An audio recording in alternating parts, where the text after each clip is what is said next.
goes up right center field, a 2-run home run, and now the American League is on top. Honestly, it was a surreal moment, man. I don't hit a lot of homers, so to be able to hit one of the All-Star games is a pretty special moment. I was trying not to break a big smile out there. I mean, we start with the Dodgers, so I'm going home to Huntington Beach, California, baby, hang out with my boys. In the NFL, every year is its own year. The end result was awesome, but I mean, I think a lot of us still have a weird feeling in our mouth. Shine, sweet freedom, shining out on me. Can't forget, not in love anymore. Yeah, the whole thing. That's enough singing. I got it, man. Yeah. Strap in. The Rip City Drive with Dwight and Chad starts now.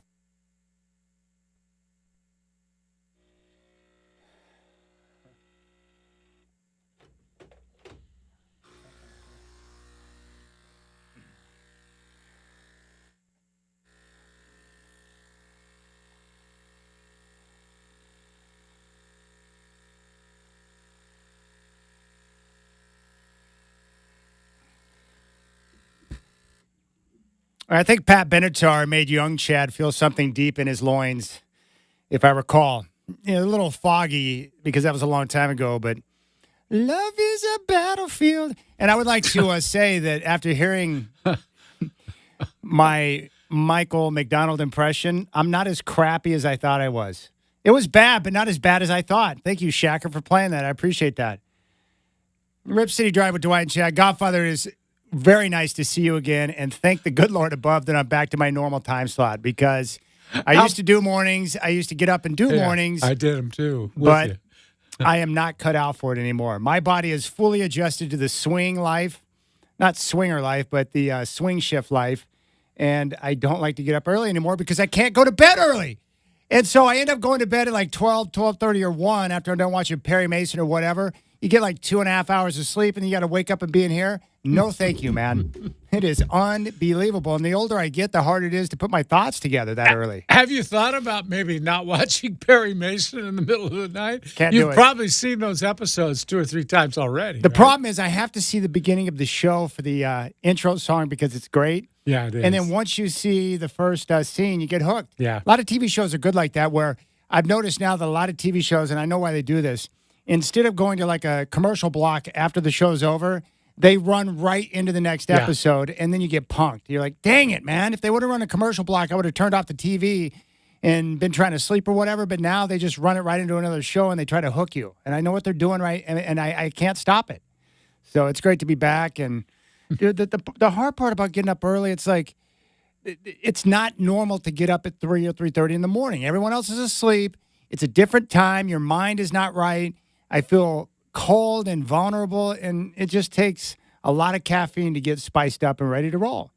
So it's good to see you. I missed you. And you should be happy to know that I have a lot more respect for you and what you bring to this program, and the fact that I get to work with you a lot more when I'm not with you. So there you go. How does that feel? I appreciate that. We all need that. A little pat on the back once in a while. I wanted to ask you about Team USA. They've had 3 exhibitions so far, Canada, Australia, and then Serbia. They did not show well against Australia. They got the win, but it was very choppy. And a lot of what you talked about, their chemistry wasn't there, turnovers, mistakes. They didn't flow, but they got the dominant win, 105-79 over Serbia. How did they look today? Much better, Chad. They made shots, and that's why they look better. I mean, Steph Curry had one of the Steph Curry vintage games. He was on fire early. He came out and scored their first 9 points. 18 points in the first 11 minutes, I think. Yeah. Smoking hot. He was really good early, and that kind of set the tone for him. They're also helped by the fact Serbia doesn't – it's really unusual. Serbia is usually good, and Joker played, but he's not ready to play yet. You can tell. He was just kind of floating around. They don't have NBA-level guards, which you really need. You need guards and a big in this FIBA stuff. Well, especially when you got Drew Holiday and Derek White coming at you. Yeah, I know. And I would say they got to get Anthony Edwards in the starting lineup. The amount of energy he brings is way above his teammates. I think there's still a lot of U.S. guys just kind of floating through like, we're going to win everything easy, And Edwards gets out there, and he means business, man. He plays hard. Yeah, I like that. And far be it for me to criticize someone for their personal appearance, but Joel Embiid is fat. He looks terrible right now, and I know what happened. He went through the rehab, and then the season's over, and you're on the buffet circuit or whatever it is you're doing. Yeah. But I'm just ashamed of him for allowing his body to get to where it's at because he can't move the way he's accustomed to, and he's going to be a liability for the Americans. So that's why Steve Kerr's not going to say it, but the reason why they're considering different lineup combinations is because Embiid's not in tip-top shape. That's all. I think by the time you get to the Olympics, and they still have 2 more exhibition games, by the time you get to the Olympics, AD is going to be the starting center, I would imagine. That they're much stronger that way. But it's fun to watch Embiid out there trying to foul bait the FIBA referees. I like it. And he's flopping around and stumbling around and not getting calls that he gets over here in this league. And it's fun to watch. The FIBA refs, they don't fall for all that stuff for some reason. But I think the NBA refs they've been taught that, yeah, you got to give them those calls. Yeah. It boggles my mind to think that's the way they're being taught, but it sure looks like it. There's no question about it. We'll get to Donovan Clingan, who looks really good here at 3:20. We can't wait to talk about him. Dwight and I are excited about what we're seeing so far down at Summer League with Donovan Clingan. The guy is just kicking some ass down there. And how about those stats? I'll save it. I'm getting ahead of myself here. I will save it. I did want to ask you about this. You and I actually were talking about this maybe last week or the week before with the All-Star game in baseball. You and I, want them to bring back the old uniform combinations where guys take the field showcasing their team colors. Yeah. The way it used to be, the way it should be. Yeah. American League City was hosting the All-Star game. Uh-huh. Their American League players should wear the home uniform of their team, their actual team. 100%. Yeah, and then the road teams wear the road uniforms. And not any of this City Connect BS. Yeah. Just wear the traditional home and road uniforms. Then if you turn the game on, you don't need an identifier on there to tell you who the player is because, you narrow it down. Oh, he's one of the Phillies. He's one of the Braves. He's one of the Yankees. Okay, I know who that is. And the game needs that. The people making the uniforms and the people in MLB making the decisions don't understand how tradition-based baseball uniforms are. It's huge. The Dodgers, the Yankees, the Cubs, the Braves, they haven't changed their uniforms in decades. This is what they wear. What's the first thing you think of when I say Dodgers? The blue. Dodger blue with that script across the front and that tail running underneath Dodgers. When I think St. Louis Cardinals, I think about red. Oh, and the Cardinals sitting on the bat. Yes. It's Yankees, pinstripes, Yes. of course. Yeah. What else is there? I mean, just respect that, baseball. Respect that because the fans love it. You've already turned it into a modified softball rules thing by putting the runner on second base in extra innings. Okay, don't make the uniforms look like softball uniforms. I agree. So the guy that wears the gigantic red nose, the clown, Bozo the Manfred, he must have been listening to our show because it sounds like he might be open to the concept of bringing back the way it used to be. I think social media was on fire about get rid of these uniforms. The American League team looks like they were wrapped in brown paper bags.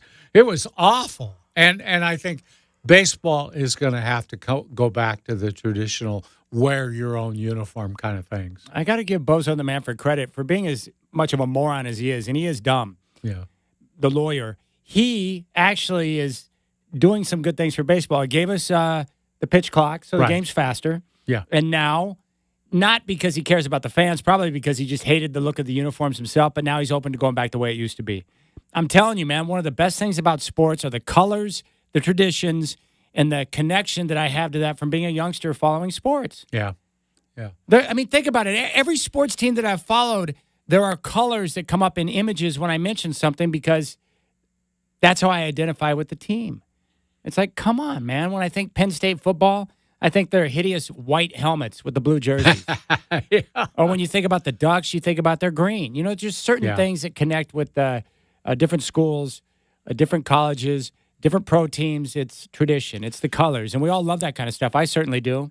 Yeah, the problem these days, Chad, is that the uniform makers and the sports are they're always talking about innovation. What can we do that's new that would bring more people in, maybe make it more fun, Yeah. whatever. Yeah. Well, innovation's fine, Yeah. but just leave it off the field. And they're also money grubbers, and so Yeah, they that are. Yeah. is the motive for trying to go off the deep end and bring us things we don't want. I didn't ask for that. I understand you're going to sell jerseys if you put them out there, but it's like, come on, man. Well, it's What like are we doing here? ads on the uniforms. Yeah. Is there a fan in the world that likes to see an ad on a basketball or baseball jersey? Heck no. Nobody wants that. But, we can pick up some spare change. It is pretty bizarre when I first saw the Trailblazers rolling down the floor with the BioFreeze logo on their jersey. I know. But we can't get in the way of progress and money, of course. Yeah. And these leagues all need as much money as they possibly get their hands they're on. all really strapped for cash, that's for sure. Also, this is great news. The final hurdle has been cleared, and Monday, the Hops can break ground on their brand new ballpark? Unbelievable. This is going to be a great ballpark, and it's going to provide us with another outdoor venue for concerts. KL sent out a tweet today talking about it passing unanimously at the Hillsborough City Council. And so he said, I think, and I can't remember the exact wording, but it was like, I can't believe I'm writing this. We start Monday. Yeah, it's great. Yeah. I got to be honest with you. When I heard that they had to go through the legislature to get approval, I was like, they're done. Yeah. I They're felt done. the same way. You have Can't no do that. chance. No, when you're dealing with politicians and money and the whole political game, that's kind of nerve-wracking. But they got it done. Big props. You got to give them credit. They navigated those choppy waters of the government in their city, in their county, and in the state as well as anybody has. How smart is KL? That guy. Oh, yeah. I didn't know his story until we went out to throw out the first pitch a couple of weeks ago. The guy started out as like an intern, and now he's running the entire team. That's pretty impressive. That guy's a smart guy. Yeah. Good with people, knows how to connect, surrounds himself with good people, and gets the job done. That guy's a baller right there. Nice work, KL. Props to you. And they run a great operation. There's no question about it. It's a fun night when you go out to watch them play. Yeah, and when we go out there to watch a game or a concert in the future, we're not going to be like, man, they shouldn't have done this. What a waste of resources. No one's going to say that. No. Awesome. No, it's going to be fantastic. I can't wait to see this thing when it's done. Oh, man. All right. Are you popping Rod for Klingon? I certainly am. We're going to talk about his play, which has been tremendous through 3 games, including last night. We'll focus in on his play, what will translate to the NBA, and some of the different things we're seeing. If you want to chime in on Donovan Klingon, 503-248-0620. We got tickets for Big 3 at 4, and we got a 4-pack of tickets for the Hops. We'll do that at 5. You got the Rip City Drive with DWIGHT and Chad.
All right.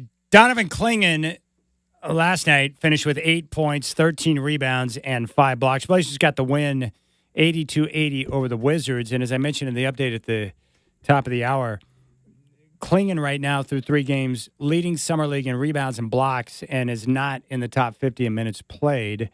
So let's just walk down the line with what we're seeing from Clingan. You and I have both been impressed, but let's start with this, Godfather. Just your general thoughts on what you're seeing from him so far through Summer League action. Yeah, Chad, I try really hard not to go overboard on guys in Summer League because we've seen that. A smart practice. Yeah, you've seen it, and I've seen it. But you look for things that can carry over. You look for instinctual things. You look to see how hard somebody plays. You look for their natural abilities. And by carryover, you're talking about into the NBA. Yeah.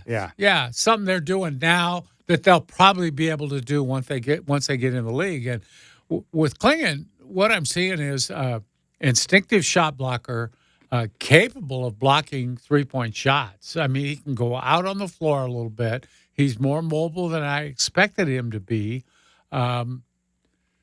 Pretty good rebounder, knows where to be to get the ball, wants to be a part of the action in the final 2 minutes of the game. You'll see some bigs who automatically go to the weak side of the court when the game's on the line. It's like, no, I don't need to post up here. You guys just do what you need to do. Yeah. But he wants the ball. He wants to be a guy to decide the game, and that's a really big trait. And he plays hard. He plays very hard. Not as big a jumper as I thought he might be, but 7-footers usually aren't. They get by on their length, and he is long. When he gets that wingspan out, it's hard to even, inbound the ball against him. And they used him on the inbounder a couple of times late in games. Very difficult to get the ball inbounds when he's guarding the inbounder. Yeah, I think when you mentioned the defense, what's surprising me so far, and I hope that this is the case, he's showing an ability to get out on the perimeter and defend and contest. And we saw it with the blocks, Godfather, and I did not know with a guy of that size if he'd be able to move the way that he has. But you mentioned this just in the way he runs up and down the floor, that there's a certain fluidity to what you're getting in the movement, and that could translate well into foot speed and being able to defend on all 3 levels, which is great. A lot of 7-footers run like the Tin Man. You know what I mean? Very mechanical. It's like all their joints don't work together like normal-sized people's do. Yeah. And you don't see that. This guy runs like an athlete. Yeah. And you'd love to see that because it also means better chance of not injuring himself with a non-contact injury caused by stress from poor mechanics of running. And we've seen that in the past. You can look at Greg Oden run and say, uh-oh. That's problematic. Yeah. All right, so what does that mean? Like maybe, just maybe, they found a guy who is the prototypical big of today's NBA that we've been talking about, a guy that can also rim protect and block shots, have enough quickness to be able to work on the pick and roll, but then also in those key situations where you got to close out on 3-point shooters and be a presence there, maybe he can do that too. Because he's showcasing it.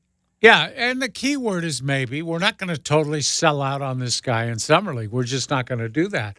But it's important to emphasize what we're seeing is very positive. We're seeing very positive characteristics, even to the point where, he's had a little trouble making threes. Yeah. But he made one in the last game. I like the way he shoots, and he's not running from that shot. When they leave him open from there, he's shooting it. And I know he's got more confidence than you might think for a guy whose percentage isn't good right now and has never been good. He'll become a good 3-point shooter, I believe, because his mechanics look very sound. Well, you and I were talking about this last night. I think the example we used was Al-Farouq Aminu, meaning he's starting at a place where he's got good basics to work with on his jump shot. He's not starting from a point of being broken, right? So is that easier for a team to take a guy like Clingan who's got some good mechanics on the shot, have him continue to work on that, get those type of shots up to where he can become an effective 3-point shooter in NBA games? Yeah, I hear a lot of people saying, well, becoming a good 3-point shooter is just a matter of working on it. You know, if you start getting 1,000 shots up a day, you'll be good at it. Yeah. I argue with that. I've seen guys that could take 10 million shots a day, and they're They still still not suck. be a good shooter. I've seen those guys. And for whatever mechanical reason or even mental reason, when they get the ball in their hands in a game, they can't make that shot. And I've seen that guy, too, who'll go 19 for 20 in the practice facility the day before the game and get out there in the game and go 0 for 10. Yeah. You know, there are guys like that, too, who just can't translate it into a real game. So shooting comes in all packages. You just don't know on who's going to be a good shooter. I think what has impressed me so far, too, is everyone knows that the Summer League Godfather is not built for bigs. Yeah. Because it's more of a guards game. And then he's also down there with a lot of guys who don't have a ton of experience. So he doesn't have like a Scoot Henderson Right. to deliver the pass into the post, right, to put him in a good position. But yet he's down there performing and standing out.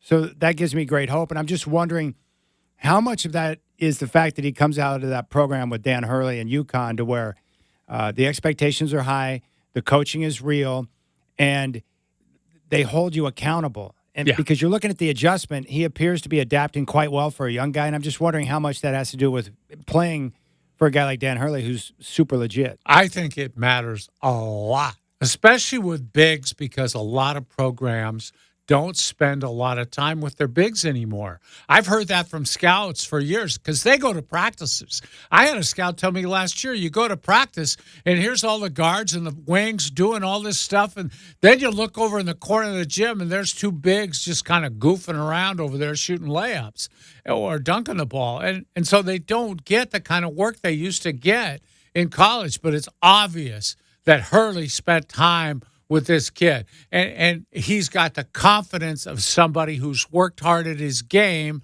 and knows how to play. He knows how to play. He knows how to win.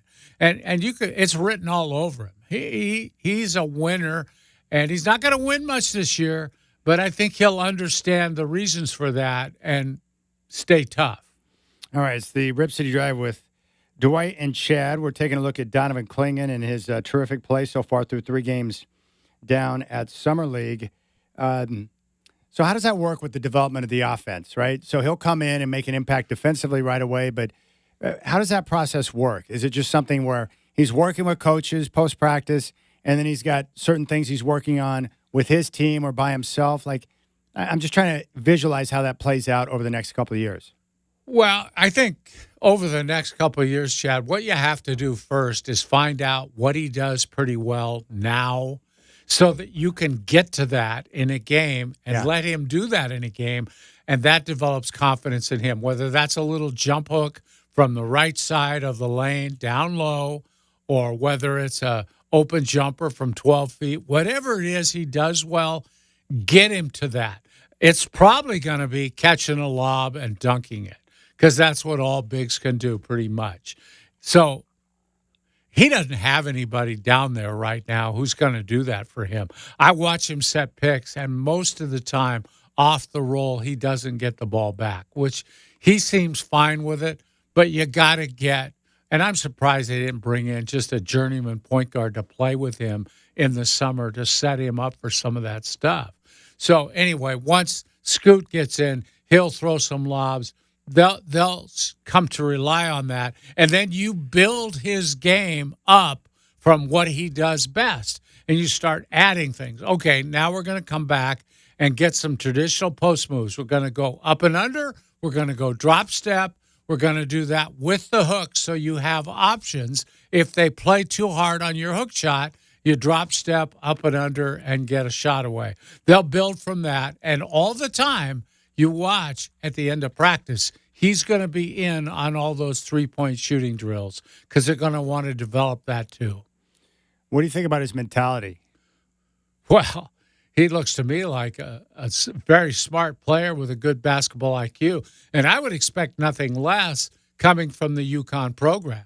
They've turned out some guys. It's starting to look like what Villanova had when they churned out all those NBA players, where these guys know how to play off other people.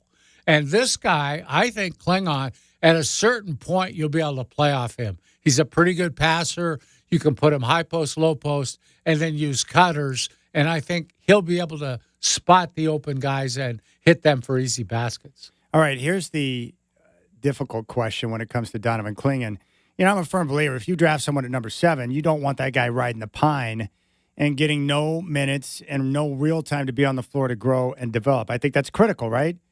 But the problem is right now the Blazers have a logjam at the center position. Yeah. They've got Robert Williams, who is on track to be ready for camp, DeAndre Ayton, who's one of the best centers in the game, and then you've got Donovan Clingan sit there. How do they get him playing time? Because that's a real issue. And if he doesn't get a real chance to play, and you've got Williams and you've got Ayton, and then you're getting scrap minutes or 10 minutes a night for Clingan, there's no real chance for him to go out there and develop. Yeah, and I think this year is especially important because this is a year where you're not necessarily tied into having to win a lot of games. So you can play him without worrying about the end result of that game.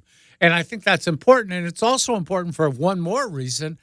Gosh, these fans are looking for something to grab a hold of. Yes. He would be a prime example of something you could grab hold of and say, I believe in this guy. Yeah, and we had hoped last year it would be Scoot Henderson. It didn't turn out that way. Now it could be that this year. We don't know. But I would guess if you played Clingan enough minutes, gave him enough time on the floor, he might turn into a Rookie of the Year candidate. If that happens, and this is a year where we go into the season and nobody is like a standout candidate. We don't have Wemby this year, and we don't have Chet Holmgren this year. He has a chance to get into that conversation. You want to make sure he gets that chance. But with those two centers, veteran centers ahead of him, I don't know how much he's going to play, Chad. I believe to make the most of him, I want him playing against other starting centers right from day one of his career. They got to trade Ayton and Williams, right? Yeah, and it's going to be very difficult to do that probably just because of the cap situations everybody's in. Everybody's trying to divest themselves of veteran players right now. Well, the problem is with Chauncey Billups as coach and Ayton, who's clearly a better player than Donovan Clingan. At least offensively, yeah. Yeah. Well, there's no way that he's going to get playing time with those two guys on the roster. Yeah. It's not going to happen. Yeah, and you don't want to cause the problems that you would have if you sit him. It would cause problems, especially for a guy like Ayton who is beloved by his teammates. And they know how good of a player he is and how productive he was last year. If you sit him or bench him or you give minutes to a rookie over him, that you're going to create an issue in the locker room. And Chauncey would never do that. And Chauncey wants to win, so he's going to have the guys out there on the floor who he believes will give him the best chance to win. And you and I don't buy into the idea that they're going to play long stretches of games with Clingan and Ayton on the floor together. No. That doesn't make any sense. I don't see that happening at all. No. Wouldn't work. But they got to make a move. Yes, I agree. One of the centers has to go. Now, we both see, I think of Robert Williams and of all the centers, I think he's probably the best one at this point right now. When he's healthy, he's been on winning teams. He's helped teams win. He's a very serviceable rebounder, shot blocker, can score a little bit inside. Williams is the guy, I think, more than the other two. So I would assume he's the most tradable, and you got to move him quick. We both agree on that. Move him before he gets hurt again. Because as soon as he's healthy, if he's ready to go in camp, which they believe he will be. Yeah, he gets hurt. Get him out there in the preseason, showcase that he's back together, and then move him. Because the more you play him and the more risk you have of an injury, then all of a sudden his value and what he's got is going to be gone. It's gonzo. So they got to act quick on that. Now, we do have the win totals from Vegas for the upcoming NBA season. And I'm looking at them from most to worst. And right now, the Portland Trail Blazers check in at 22.5 wins. They're evened up with the Washington Wizards at 22.5, followed by the Brooklyn Nets at 19.5. Both Chicago and Utah are off the board as Vegas waits to see what they end up doing with their roster. So as it sits right now, there's only one team that's projected to lose more games than your Portland Trail Blazers, and that would be the Brooklyn Nets, who, well, they showcased what they're trying to do. They're in a full rebuild mode after letting go of some of their guys during the course of the offseason. Chad, I really believe this. if you want to ensure getting down into the bottom three, I don't think you can get into the 20s with the wins. You got to keep it low, right? They need to go under the 22 and a half. Yeah. If they get to 22 wins, you probably, I would say a high possibility you're not going to have one of the three best odds to land Cooper Flag, because these other teams that we just talked about, when the losing kicks in, and I mean opening night in the NBA, there are going to be teams with one simple vision, one simple focus, and that is losing games. And you want to be in the bottom three so you have the best chance. It's not a guarantee, I know. I know it's not a guarantee. You can't depend on it. I understand all of that. But you can at least give yourself the best chance to land a difference-making type of a player for your franchise. Yeah. And winning 22 games or 25 games or getting off to an 8-5 start and feeling good about yourself would be a really bad decision. Yeah, and you look at it. I mean, Chicago's dealt away DeMar DeRozan. They're going to suck. The bald-headed wonder to Oklahoma City. Yes. And so you look at Utah, they're trying to deal marketing away. So, and you look at Utah with Danny Ainge. If they get serious about tanking in Utah, look out. Danny knows how to tank. He knows exactly what to do. But I would argue the Blazers have done a pretty good job over the last few years. When they set their mind on it to lose games, they lose like no other. Yeah, they just haven't set their mind on it early enough in the season, though. No, that's why they got to do it now. I believe that's where they're at. The question is, how do they get that done? How do you move out some of the vets to make that happen? Because Jeremy Grant and DeAndre Ayton are just a little bit too good for what you're trying to accomplish here. Yeah, you know, Grant's salary is an impediment. There's no question about it right now.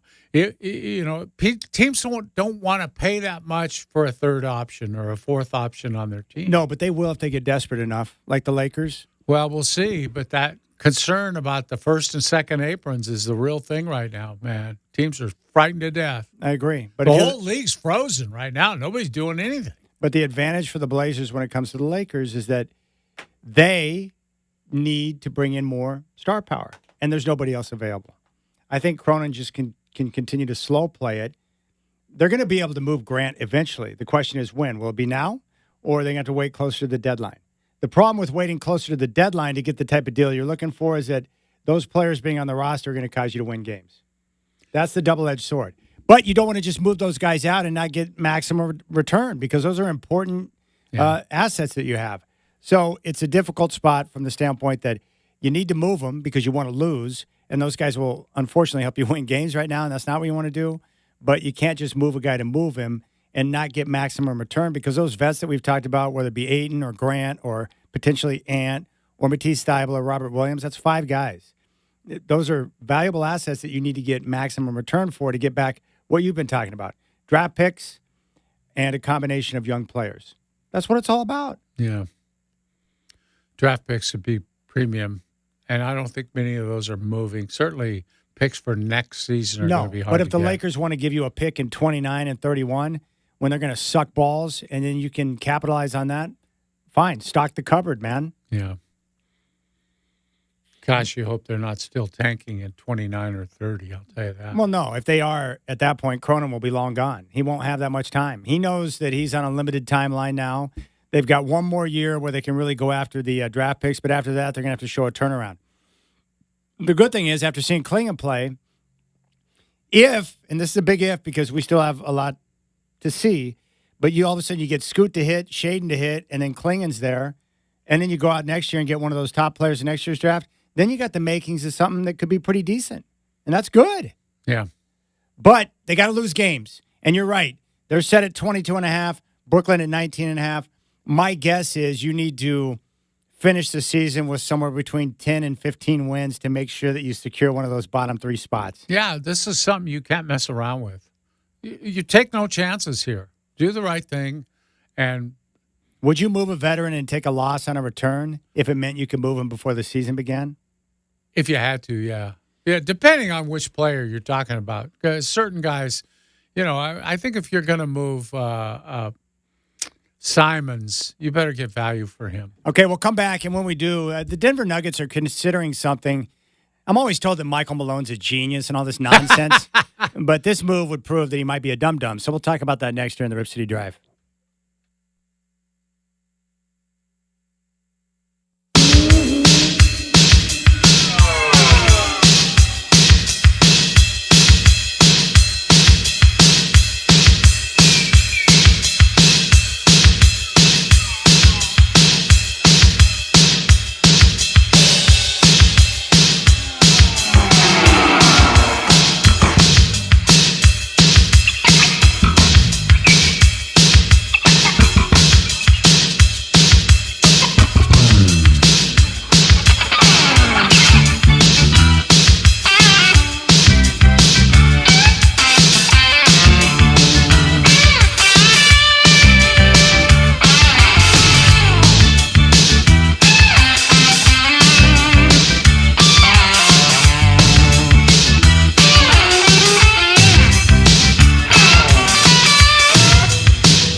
All right, Godfather. Are the Denver Nuggets really considering bringing in Russell Westbrook? You keep hearing it, Chad. You keep hearing it. It's been around now for a couple weeks. They keep talking about it. They're trying to work something out, apparently. You know what's funny about this is that, well, the Nuggets, like a lot of these teams, when you have three players that you're dueling out a bunch of cash for, and they have that with Jamal Murray, Jokic, and Michael Porter Jr., this is what happens. You have to cut guys that are a better fit for your team, and then you got to find other dudes on the cheap that you hope can come in and fill that role. Yeah. Now, I will say this about Westbrook, much like I said about James Harden. He did buy in last year to a bench role with the Clippers and played pretty good basketball. That's it. That's all I can say about it. And you're telling me that the Nuggets would love to have another option to get Murray off ball? Have you heard that? What I understand, they've actually been looking for a good point guard for a while. They used Reggie Jackson last year, and he's gone. He left. So, yeah, I think that's what they would want from him, and he'd probably get a starting role in that role as the point guard. Here's my thoughts, Chad. I used to think trading for a veteran like that's a good move because he's so experienced. Hits his chance to get into the conversation about winning a ring. He'd be playing with really good players. I would have to have a conversation with him first, talking about, here, we're bringing you here to get the ball to Joker and to Murray. We want Murray off the ball. He'll get better shots off the ball. And he's not really a point guard anyway, never has been. He's kind of a turnover guy. So that's what we want from you, and if you're not willing to do that, we don't want you. Here's the thing, though. I've seen in the last few years, going after these veteran guys, if they're at all over the hill, it never seems to work. It's like going to get Chris Paul.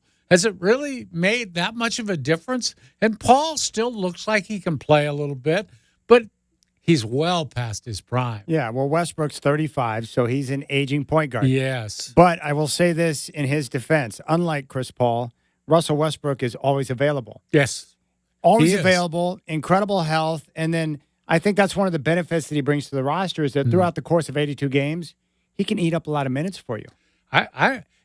Because remember the fatigue that we saw in the Nuggets when they got their ass kicked by Minnesota in the playoffs? Yeah. Westbrook playing and handling the rock over the course of 82 games will help Murray so he's not exhausted and fatigued with the basketball when the playoffs hit. Well, and when you think about it, it's pretty amazing. All these years, he's gone at 100 miles an hour. I mean, he plays with a throttle wide open, and he hardly ever gets hurt.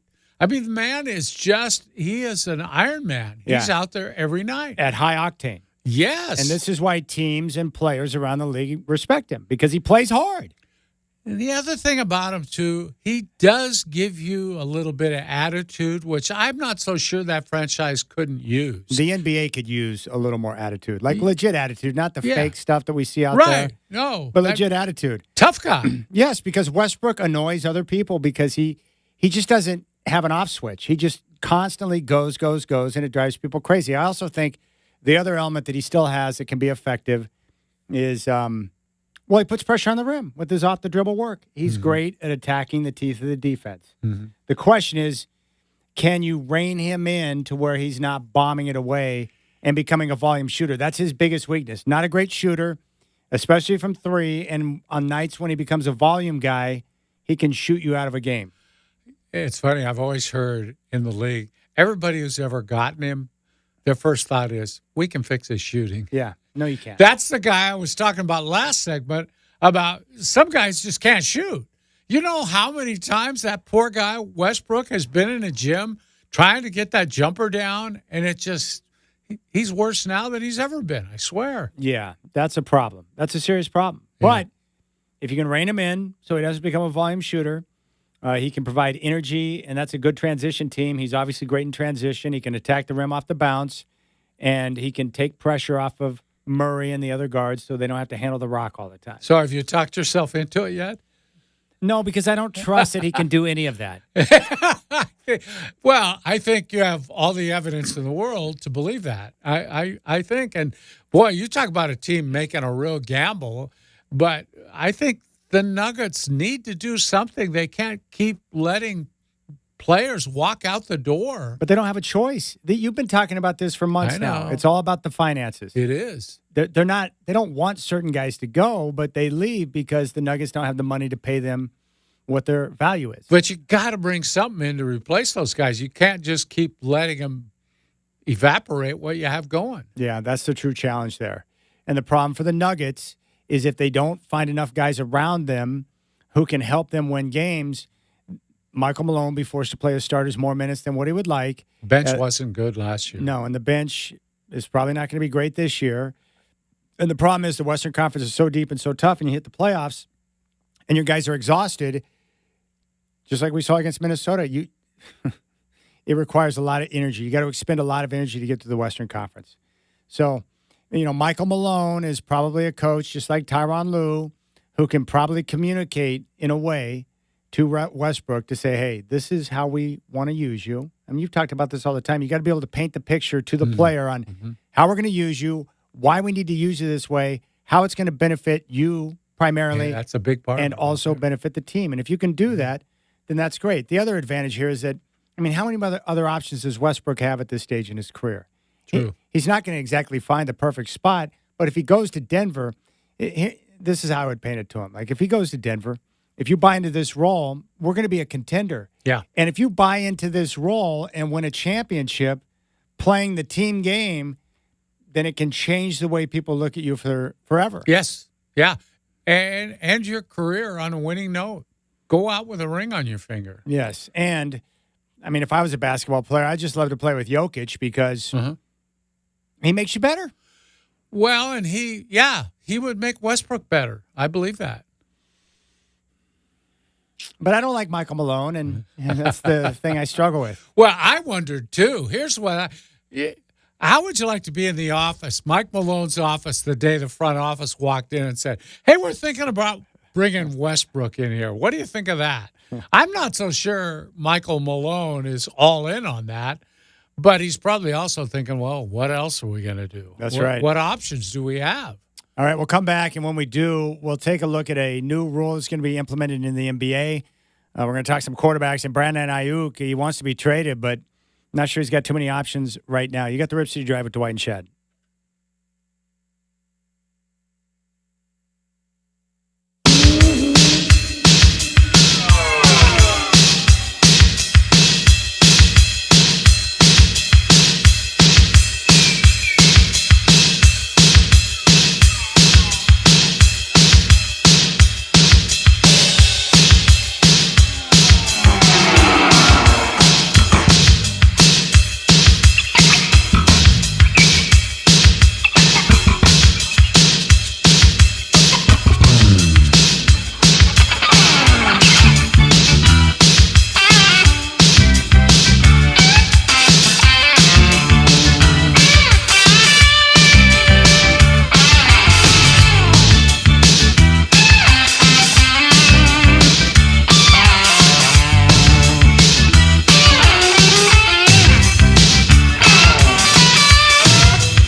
All right, 4 o'clock. The Blazers got another strong effort from Donovan Clingan last night as the Trailblazers top the Wizards, 82-80. Clingan, 8 points, 13 boards, and 5 blocks. Check this. Through 3 games, Clingan leading the Summer League in rebounds and blocks and is not in the top 50 in minutes played. Next up, the Trailblazers meet the Hornets Friday. Tip-off at 8 from Summer League. It'll be on ESPN2. Team USA dominated Serbia 105-79 in another exhibition tune-up for the Olympics. Open Championship will kick off tomorrow from Royal Troon. Scotty Scheffler is the favorite. We're going to talk with our golf insider, PGA David Coleman. He'll stop by at 5:20 from the NFL. 49ers wide receiver Brandon Ayuk has requested a trade. And Quentin Miners and the Broncos, their offensive guard, have agreed on a new 4-year extension worth $80 million. More of the Rip City Drive coming at you right now.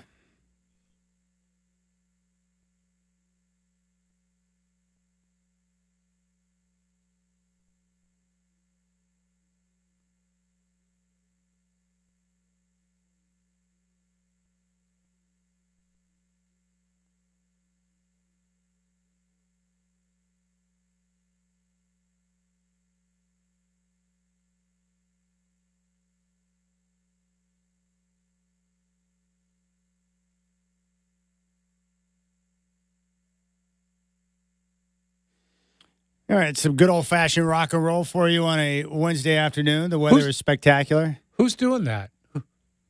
That's Michael Shacker. No, but I mean, no, who's doing the song? Who's playing it? If I had to guess, I think this is Bad Company. Really?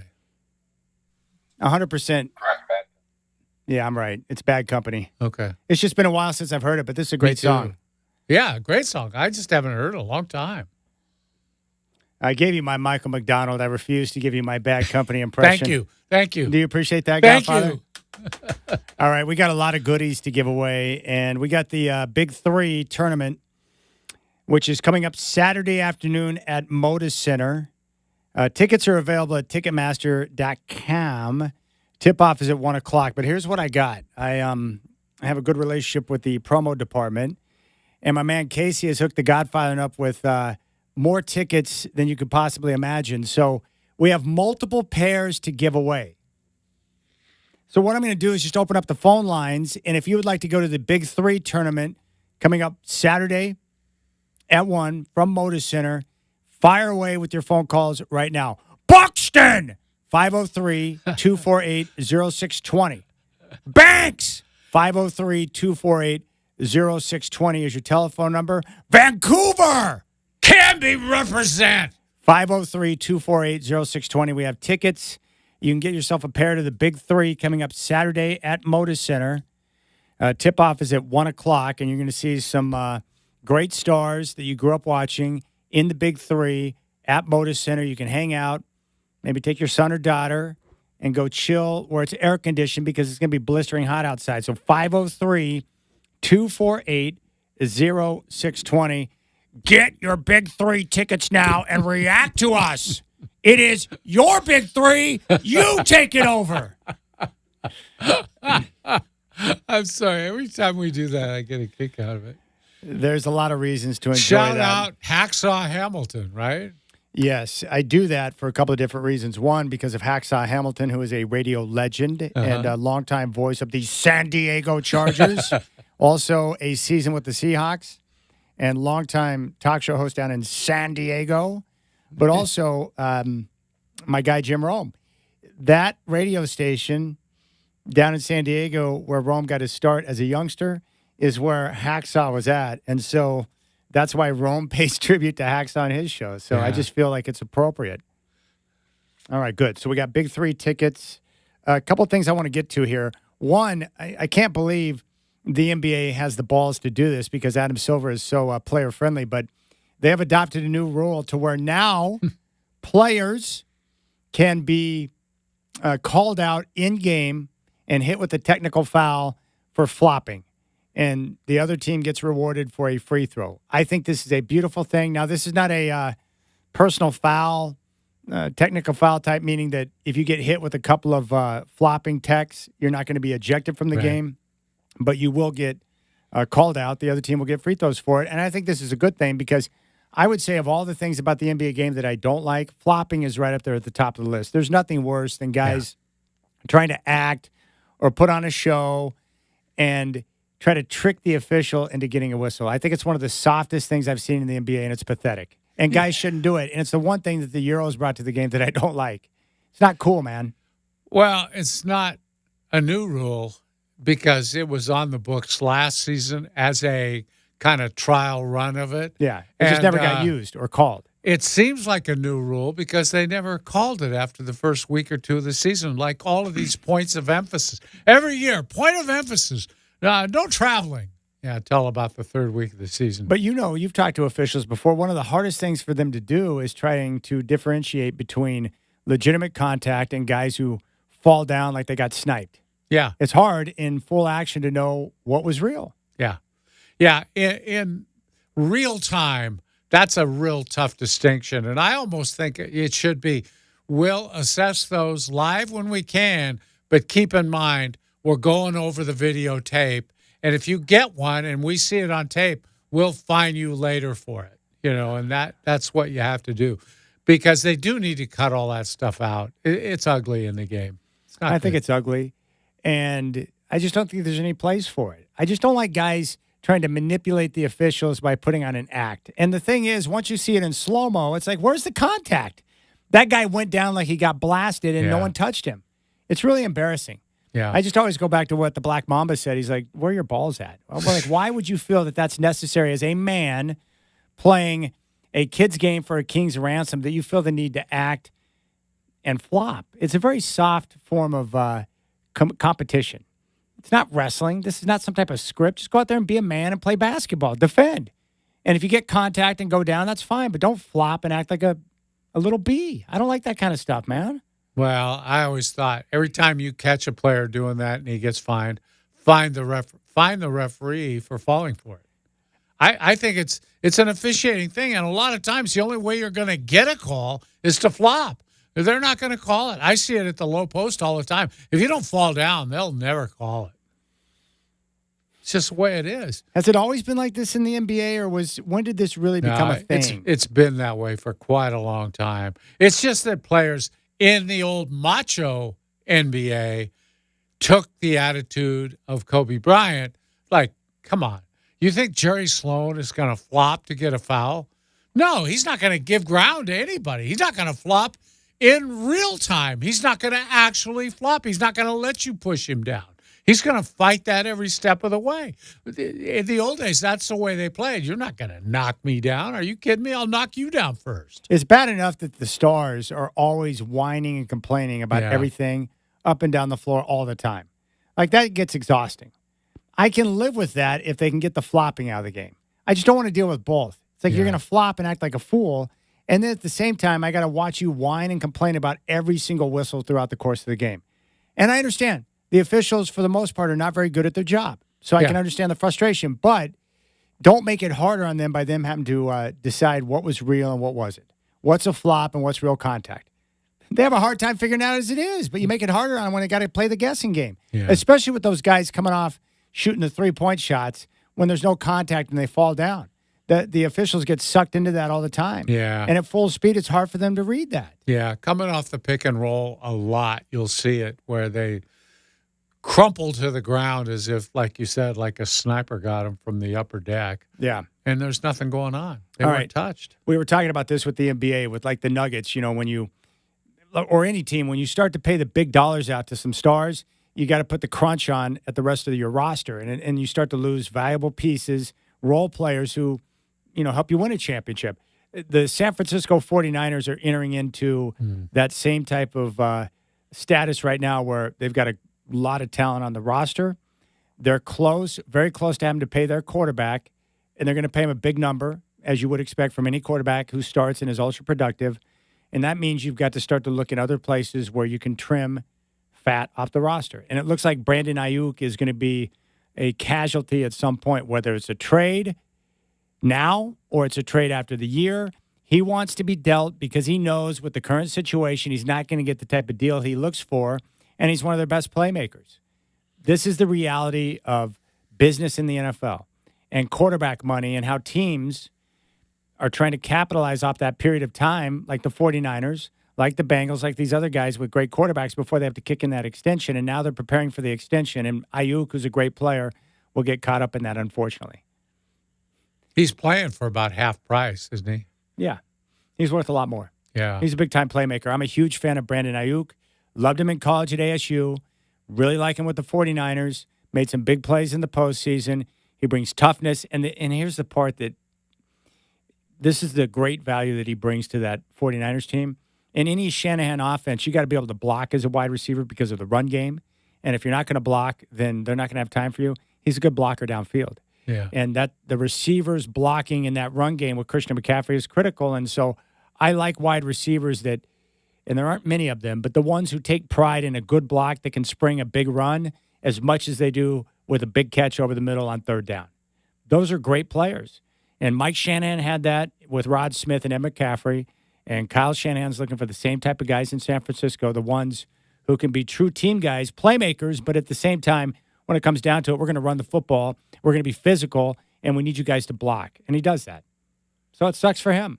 If you had to guess, my guess would be they're going to make him play this season at a bargain basement rate, and then he'll be gone after next year. Yeah, and it would be unlikely that he would hold out because he's not going to gain much from that. Yeah. Because unless he's just trying to force their hand and get traded immediately, you're right. He's going to end up playing at a bargain rate. And this is why the NFL is so brutal. These guys don't get paid as much as some of the other sports do. They don't get the guaranteed money unless you're a quarterback. Yeah. And then you go out there and play a physical game with the risk of injury. And that's probably where Ayuk is coming from. It's like, dude, I'm going out there and busting my ass. I'm putting myself at risk. I need to get that security with a long-term deal.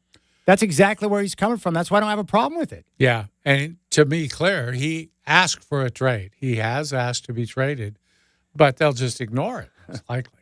Won't they? Probably. And he's more of a team guy. I don't see him causing any issues. Like some guys demand a trade, and it's like, well, we got to move him because if we don't, he's going to, cause some issues. But he won't do that. Yeah. Because he's a good dude, good player.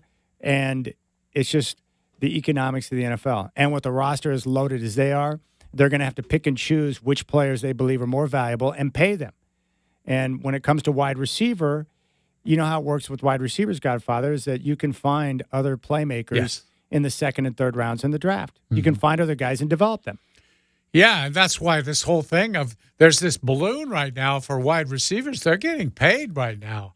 But you have to wonder how long that's going to go on when you see all the available wide receivers. I used to say, like college recruiters, wideouts are the easiest guys to find.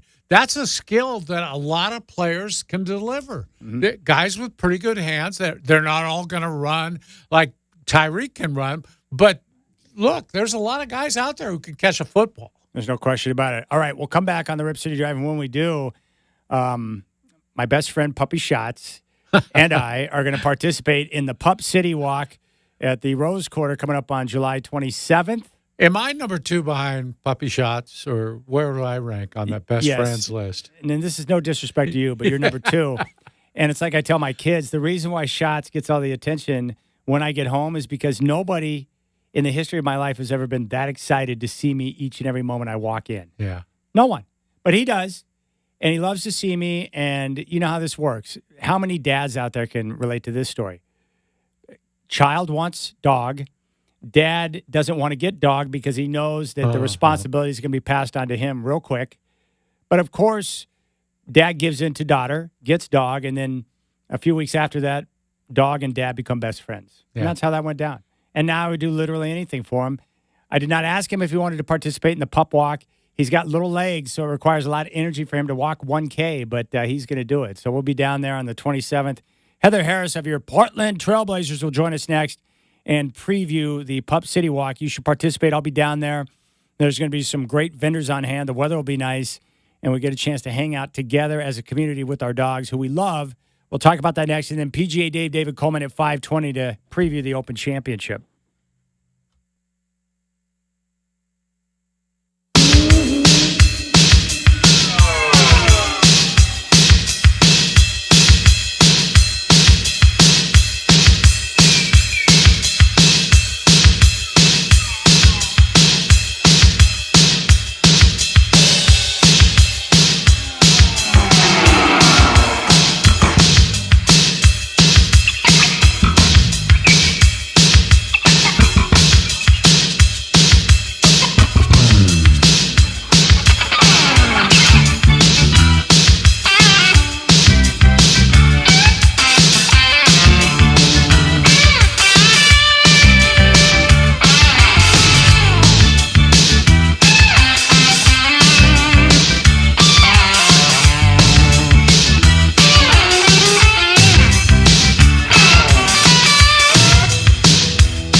All right, coming up on Saturday, the 27th, my best friend Puppy Shots and I are going to be down at the Rose Quarter for Pup City 2024. And you can go to NBA.com/Blazers/Pup City and get all the details right there in front of you for the event. It's a 1K walk around the Rose Quarter campus led by the Trailblazers studio analyst, our good friend Michael Holton, and, of course, the only cat that will be allowed, and that's Blaze, the trail cat for the Trailblazers. And joining us right now to talk about the event is the senior manager of group sales for your Portland Trailblazers. It's Heather Harris here on the Rip City Drive. Heather, good afternoon. Thanks for coming on the show. Hey, thanks for having me. Good to be here. Well, I guess we should start with this. What was the idea behind Pup City, and what inspired that to get the community together with their dogs to be able to go out on a walk? Yeah, so we actually did this pre-pandemic. We had a couple very successful pup cities in the summers leading up to the pandemic, and then obviously came to a quick stop there. But yeah, the idea behind it is just we love our fans and we know that they love their dogs. And so it was a way to bring everyone together during the off season when the Blazers aren't on the court. Okay. Give us some details, Heather, on this. What time do people show up? What's involved? What are they, what's it cost? What are the details? What do they get for being a part of this? Yeah, sure. So it's on Saturday, July 27th, so a week away. And the event starts, registration opens at 9 a.m.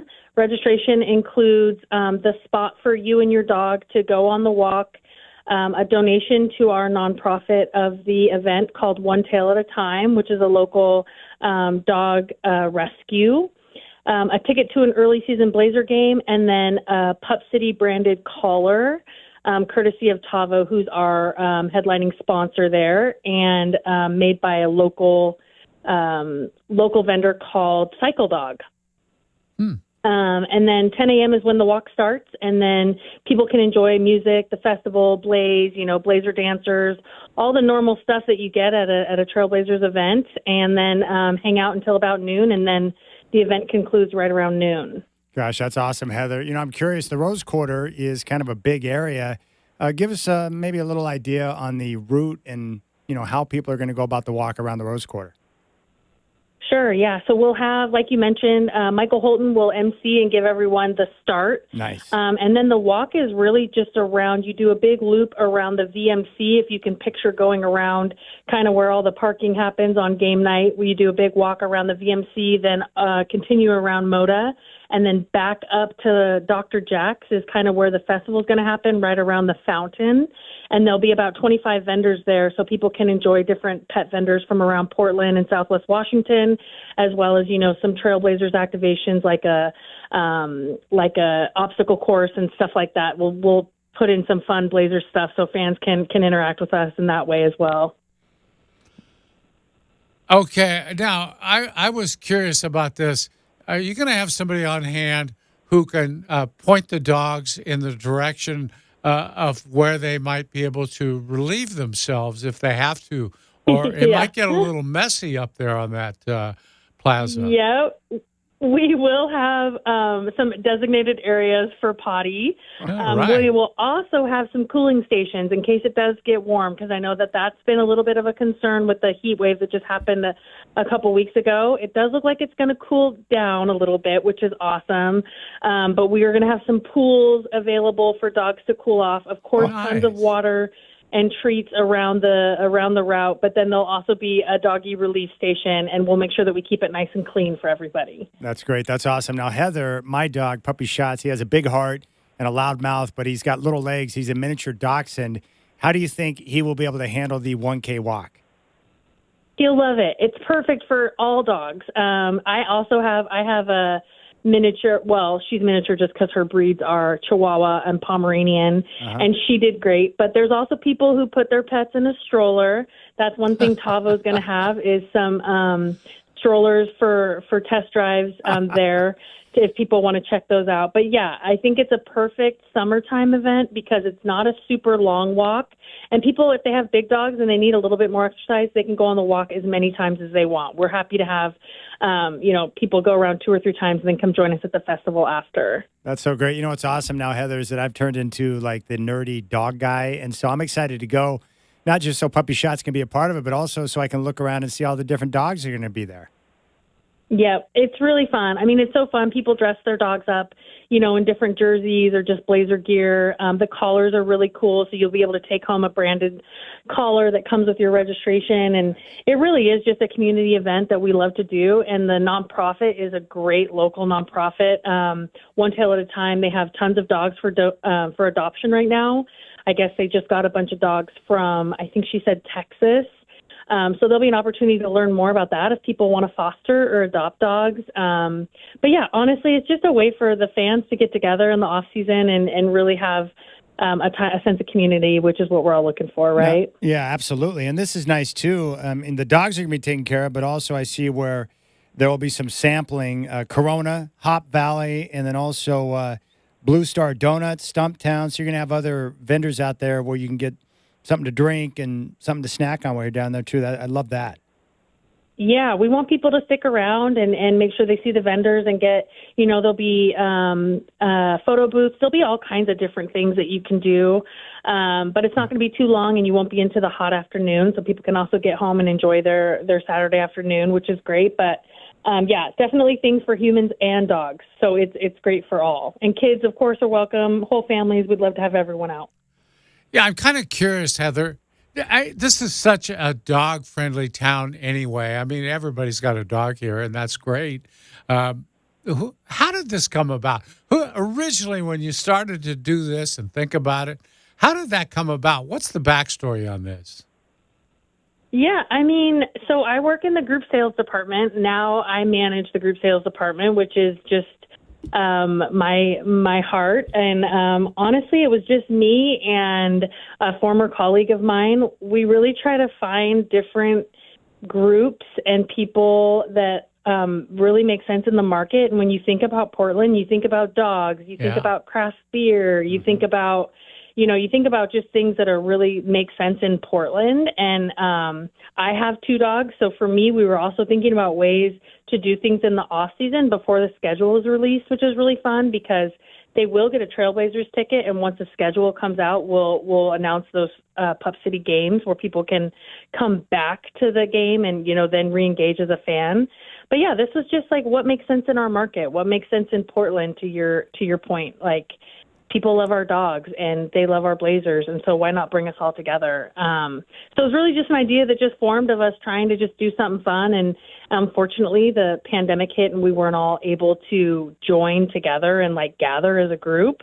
But now that we can get back together, it's just a really fun way to bring everyone, to the same place. Okay, I'm thinking about bringing my boy Jack. But I'm a little concerned, He likes cats, like real kittens and stuff. He has no problem. But Blaze, the trail cat, have there been dogs react to that guy? I mean, it seems like Blaze, that's a big cat right there. I know, but everyone loves Blaze. I do think he gets growled at by the little dogs. Yeah. You know how the Chihuahuas of the world are. I have one and I love her, but I think Blaze is loved by all, so we'll see. Maybe he'll get some growls, but he takes everything in stride. He can shake it off. Good. If you had to guess, Heather, how many dogs are going to be down there on the 27th?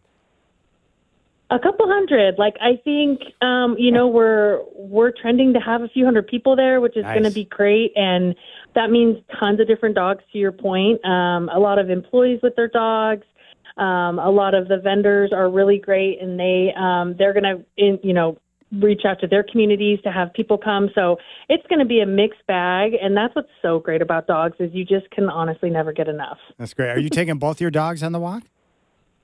My husband is. So yeah, we will have our 100-pound Newfie Doodle as well as our little 6-pound Pomeranian Chihuahua mix. So we have quite the mix there. Gosh, that's so good. All right. Go to NBA.com/Blazers/Pup City.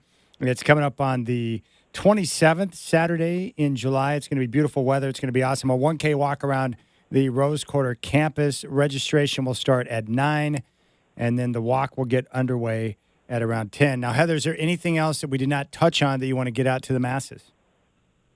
No, just really just want to emphasize that a part of your registration goes to One Tail at a Time, which is a local nonprofit. And then, of course, you get the collar and the Trailblazers ticket. So we'd love to have everyone out. It's family friendly, it's dog friendly, and it's cat friendly. If you do want to bring your cat, we'll just see what happens. But let's all get together and get excited for the season that's coming up here. That's great. Heather Harris, who is the senior manager of group sales with the Portland Trailblazers here on the Rip City Drive. Heather, that was a great conversation. I appreciate it, and I look forward to seeing you on the 27th. I'll see you in a week. Thank you so much. There you go. All right. Pup City 2024. All right, so that's going to be fun, Godfather. Puppy Shots is not the most well-behaved dog, and as a dachshund, a little hound, he's very stubborn. It's going to be a pain in the ass. Will he get after other dogs? Does he do that? No, because here's what he does. He's actually he's like the floppers in the NBA. He's soft, and so what happens is he barks. Anything that's around what he considers his area, his territory, he'll bark like a crazy dog, like any dachshund would. They're loud. They're loudmouths. But then when I take him out to have him meet other dogs, he immediately rolls over on his back to show that he's inferior to them. Yeah. He's a wussy. And that's really what it comes down to. So I'm anxious to see how he responds to the chaos and the madness of bringing around 300 other dogs down to Pup City. In the old days of the NBA, Chad, they had a term they used for players who did a lot of barking but couldn't back it up. You know, they talked a big game, but when it come down to like throwing some fists around, they were nowhere to be seen. They called them woofers. Woofers. There'll probably be some woofers there. Yeah, at all Pup City. bark and no bite. Yes. There have been some great woofers in sports over the years. Yeah, a lot of them. Yeah, Lo Neal told me that Ray Lewis, a lot of talk, right? Good football player, great football player. But he said one time he caught a little swing pass, and he looked up, and it was like two Rams on a collision course, right? He against Ray Lewis. And Lo Neal's a strong son of a gun, one of the strongest guys I've ever come across in my life. And he said that, you know, he was full speed, ready to lower his shoulder pads and try to put a hurt on Ray Lewis. Mm-hmm. And he said that Lewis went low and kind of ducked the contact. No kidding. Yep. And that's when Lo knew, as a football player, that Ray didn't want any part of him. Yeah. And he just got over on him. Yep. He walked away from that film pretty good. And he's like, yeah, he's a woofer. Yep. A little bit of a woofer. Talk big, but when it comes down to wanting a one-on-one combat and some contact, he didn't want any part of Lo. I like that. That's cool when you know. As a football player, you know, it's like, oh, he just tried to tackle him. No, he went low to avoid contact because he didn't want to get run over. Well, I think you should know. I just passed up several things I could have said about Ray Lewis and confrontations, and maybe he's a little bigger guy if he has an entourage or a sidearm or whatever. Yeah. A piece. Yeah. Some heat. Yes. Whatever word you want to use for that. Yeah. So, yeah, Shots, it'll be a pain in the ass. Shots, the problem is with Puppy Shots, well, there's a lot of problems with him. One, he's a dachshund, so he's got butterflies floating around in his head for brains. That's a problem. Two, he gets so excited when I say, hey, puppy, you want to go on a ride? He goes bonkers, man. It drives him insane because he wants to go so bad. But then I feel like he almost gives himself a panic attack because he's so excited to get in the car. And then he gets scared when we get on the freeway, so he gets on the floorboard. And then I'm going to have him out there on a leash around a bunch of other dogs. So I'll have plenty of stories on the 29th on Monday's show to recap how that went down. Now, I don't know how it's going to go down, but we'll see. But I'm taking him, and we're going to have a good time. And I'm going to make him walk the whole thing. Now, your dog is big and wild. Well, he chases cows. That big, but he chased a whole herd of cattle. Well, he's not afraid, I don't think. Well, Shots is afraid. Shots ain't chasing cows. Yeah, I was a little worried about Jack and Blaze the Trail Cat. He might just decide to go after him. Shots would be scared of. Blaze would scare the crap out of Shots. I love my dog. I think he'd scare a lot of dogs. Blaze? With the big head? Yeah. When he scared me, I got in the elevator once, and I looked in, and Blaze is right there looking at me. It's like, whoa, what's up, Blaze? Yeah. I just wasn't expecting that. He's got a giant dome. Yeah. Great costume. Yeah, it is. I've told you I want to be one night. I don't want to do it full time because I feel like it would be difficult. I would like to be a mascot for one night just to know what it feels like to have everyone want a piece of you. Don't you think that's an exhausting job? I want to be the Hop one night. Either the Hop or I want to put on the Blaze. It'd be fun to put on the Blaze suit and just see how people react to you. You'd have a lot more freedom of movement in the Blaze, I think. That Hop thing looks like it might be a load to carry around. Who's an NBA player that was a woofer that you can remember? Olden Polynice was one. Yeah, big tough guy. Yeah. And then you have the flip side. You have guys who they weren't woofers. They love contact, like Xavier McDaniel, Charles Oakley. There were some guys that did like to fight. Oh, yeah. They had no problem with it. Calvin Murphy was. And didn't you say he was a boxer, too? Yeah, he was. Yeah. That's the guys you got to watch out for, trained fighters. So, like Dame, you probably don't want to mess with Dame too much. I'm telling you. He can hurt somebody. I would love to see somebody upset him. He would go full into boxing mode, and that guy wouldn't have a chance. I don't care how big that guy could be, a 7-footer. If he doesn't know how to defend himself against a trained boxer, he's easy meat.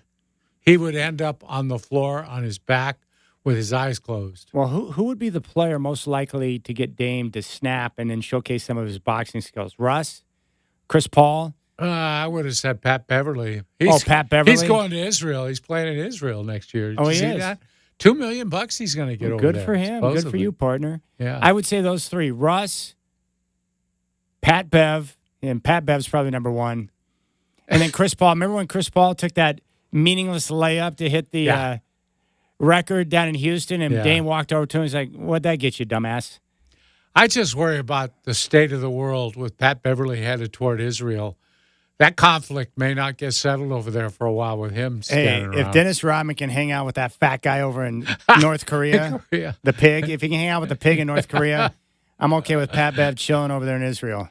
Yeah, but that's cool that guys have outlets overseas if they want to keep playing and can make some real Jake over there doing that. Yeah. I bet Pat Bev's more of a woofer than he is a fighter. Oh, that guy's Charmin soft. Yeah. Dame would kick his ass. Yeah, I'm convinced of it. Oh, by the way, I got a story about Dame I got to share. Oh. And it's a good story, too. Let me just put it this way. Be careful what you get a taste of because it could come back to haunt you. I'll explain that next. Oh, that's a good cliffhanger.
Nice work, Shacker. I like this song. All right, so Godfather, here's the story that I got on Dame. So as you know, I spend most of my free time on the golf course. Well, one of the individuals that I've become friends with and played golf with on more than one occasion is one of Dame's family members. And when I was playing golf the other day, he goes, "Hey, Chad, come over here and check out this video." Because I've always asked him, I'm like, dude, when is Dame going to start playing golf? Because these pro athletes, they're good at everything they do, and they got the eye-hand coordination to be great. And golf is a great way for an athlete to spend time during the summer without putting themselves at risk of severe injury, right? Unlike some guys who go out and ride their mopeds or their motorcycles or whatever, the dumb stuff they do. Play golf, man. It's great. And you know how guys are. They get on the golf course, they get a taste of it, and then it's all over. And the rest is history. Well, he told me last year that he goes, Dame doesn't want to start golf yet because he doesn't want something that he knows he'll probably like to start taking up his time while he's still focused on his NBA career. And I'm like, okay. Well, he called me over a few days ago. He goes, take a look at this. And he showed me a video that he made. And he had a golf simulator set up where the family was taking hacks. Yeah. And Dame hit a couple of bombs. And you could see it in his face, in his countenance. His entire reaction to the whole thing was he was all in. And I could see, I know that look, and I know what that feels like when you get your first taste of pure, crispy KFC contact, center club face. It's all over. He's got the bug, and you know it's going to happen. But it was pretty cool to see him swinging the club. And it really pissed me off, to be honest with you, Godfather, because here's a guy that's probably never swung a golf club. The swing looked pretty good. Yeah, of course. Of course. And he'll probably have his own simulator. Of course. Right there at his house. Why wouldn't you do that if you had the money? Sure. Like if I had, there's a lot of things I would do if I had unlimited funds. But one of those things I would do is I would have a separate like barn or whatever you want to call it. Garage even. Yeah. It'd be like a massive garage, but no one would be putting their cars or junk in there. It would be set up it'd be pimped out. Big screen, perfect setup, and it would be the simulator. And I could just go back there and practice all the time. It'd be amazing. Where's Chad? I think he's hitting golf balls. That's where I'd be all the time during the winter when the weather's just hot trash. Yeah, and you could have a putting green on the floor too. The whole shebang. Yeah. Remember we found that house? Wasn't there a house that was for sale out here that was like on a golf course? You could buy like a few holes? Yeah, That's like my dream. Yeah, we talked to a kid who was he? Oh, the kid that came in here he's working on that property out there. Yeah, in West Lynn. Oh, yeah. Yeah. He was working on there's a par 3 course going in on part of that land. Yeah. Yeah, that's why when I play, I think it's Wildwood.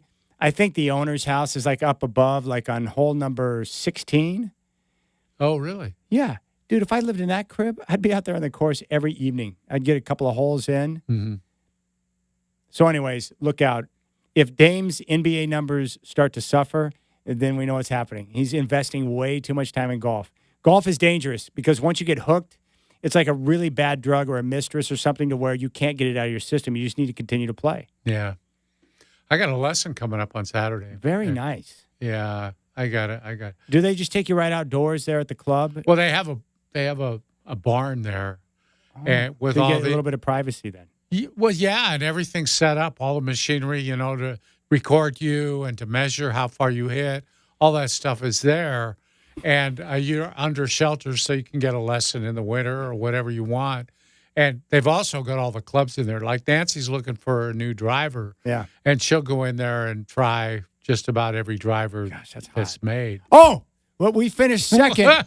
We finished second in the We Play Foundation tournament on Monday. Yeah. Second. So props to me.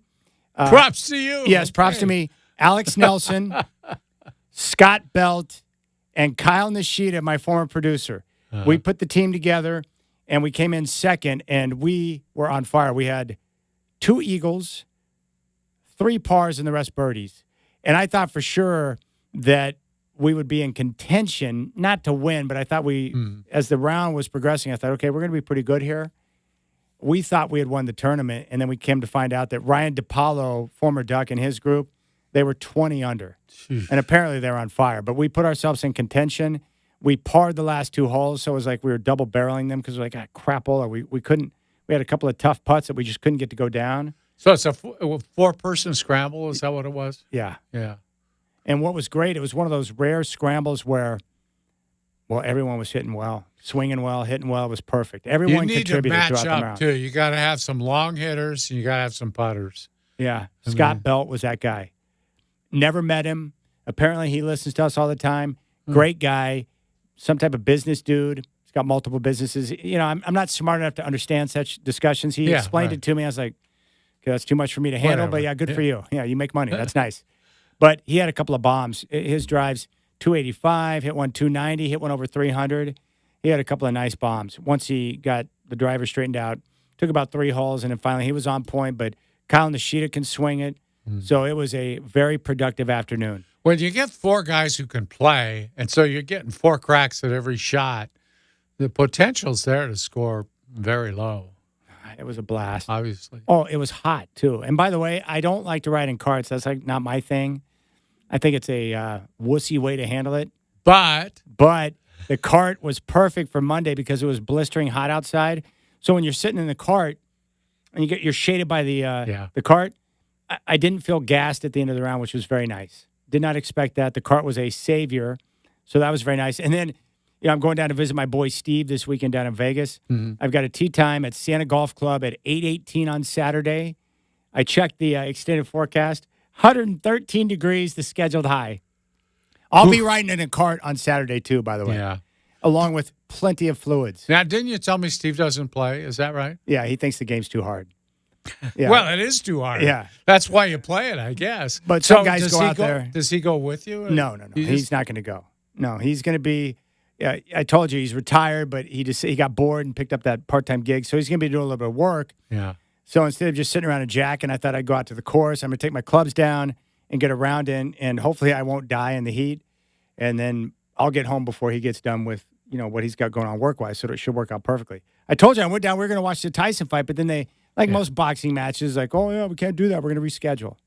Someone gets hurt or something goes wrong with the training or whatever the deal Paul's might be. fighting another guy, by the way. He is fighting somebody. They found an opponent for him. Yeah, but it's not Tyson, so I don't care. Yeah. Give me Mike Tyson. So we'll be at South Point on Sunday morning watching the Open Championship. Oh, that's nice. That'll be fun. Yeah. Wherever there's air conditioning. All he told me was it's like, he goes, dude, it's like the surface of the sun down here right now. Yeah, but wherever there's no place without air conditioning down there. I mean, you're going to be fine. You're not going to be hanging around outside except when you play. Yeah, 4 hours out in the sun. Yeah, you'll be all right. Then again, when I head out, maybe the blue hairs will be like, I don't need this in my life, and then it'll be open. I can play quicker. Yeah. I've never done that before with a cart. If I wound up by myself on an open course, I could probably play pretty quick. You can race around the course by yourself in a cart. Yeah. But I think the carts out at Langdon, they have like the limiters. Yeah, they probably do. Well, that's dumb because your cart goes a lot faster than the ours really goes. Yeah, yeah.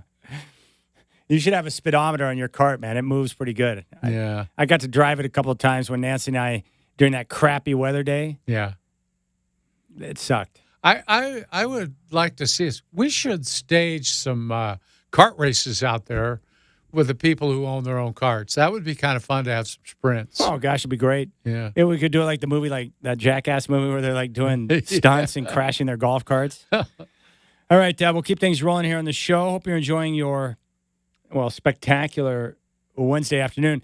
When we come back, we'll focus in on Donovan Clingan, who's turning some heads down in Vegas, and then we'll talk Open Championship with PJ Dave at 5:20. Yes.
Hello, Portland. Chad here. It's now 5 o'clock. Hope you're having a wonderful Wednesday afternoon. The Open Championship will kick off from Royal Troon tomorrow. The favorite is Scotty Scheffler. And we're going to talk with PGA David Coleman coming up at 5:20 as we preview the course and the tournament. Donovan Clingan balling out for the Trailblazers down at Summer League. Blazers get the win last night over the Wizards. Clingan 8 points, 13 boards, and 5 blocks. He leads the Summer League in rebounds and blocks. Next up, the Hornets, Friday at 8 on ESPN2. From the NFL, 49ers wide receiver Brandon Ayuk has requested a trade. The Broncos have agreed to a 4-year, $80 million extension for Quentin Miners. Coming up next, we have a 4-pack of tickets for the Hops. We'll talk with PGA Dave at 5:20, and we're going to focus in on Donovan Clingan.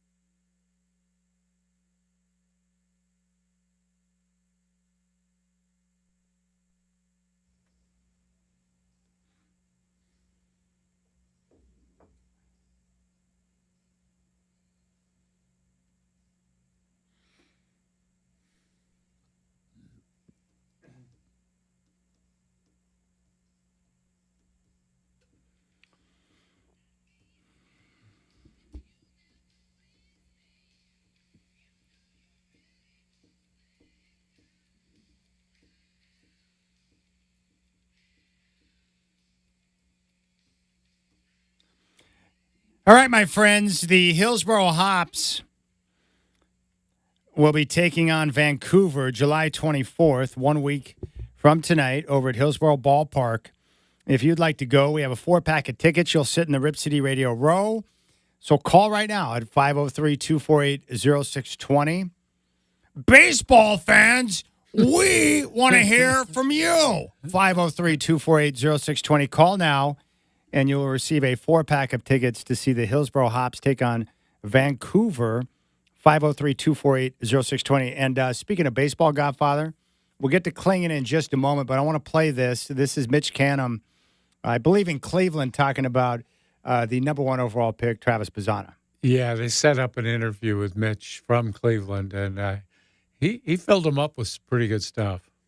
When he was 16, he was playing against grown men, right? And his freshman year, he comes in, hits 6 home runs. I mean, this guy, when I watched him play summer ball for the Corvallis Knights here in town, he hit over 400. And every game that I went to and brought the kids and eating a hot dog and crushing a soda pop, you know, he's laying down a bunt for a knock, getting down the line in a 3-5, and then he hits one over the fence or in the gap. And then it was like every single game, same thing, playing with energy, talking to everybody around him. And this guy hasn't even stepped foot on college campus yet. And then he brings it in, 6 homers, 11 homers, 20, 28 homers, whatever. But it's when he stepped in on our recruiting visit in that players' lounge and saw the leaderboard of all the accolades, he took a photo of it, and you knew he was just sitting there saying, I'm going to beat every single one of these things. And even the stolen base record, he goes, I think he had like 7 the first half of the season. And I go, boss, how come you don't run? He goes, do you want me to? I said, yeah, man, you got speed. Like, use it. And he goes, okay. So he gets out there and he breaks the season record in stolen bases. Just incredible what he can do in a half season. And he said, if that's what the team needs me to do, then I'll do it. And it's been really exciting to see his growth. I'll give you one more little nugget. We take off for summer, and we do a lot of stuff in the classroom when the guys get back in the fall, a lot of life skill stuff before we go out to practice. Boz called me up and goes, hey, I have a couple presentations I'd like to give to the team. I said, what do you got? He goes, I'll show you when I get back. So he gives the presentation to Coach Dorman. He gives it to Coach Gibson. Then he comes in and does it to me one-on-one in the classroom before he's ready to go deliver it to the team. And he gave me an hour presentation on induced vertical break and how to effectively use a slider. Jeez. And I said, what? Travis, you're no, but he's a student of the game. He wants to help his teammates. When he was there you go. That's a great story.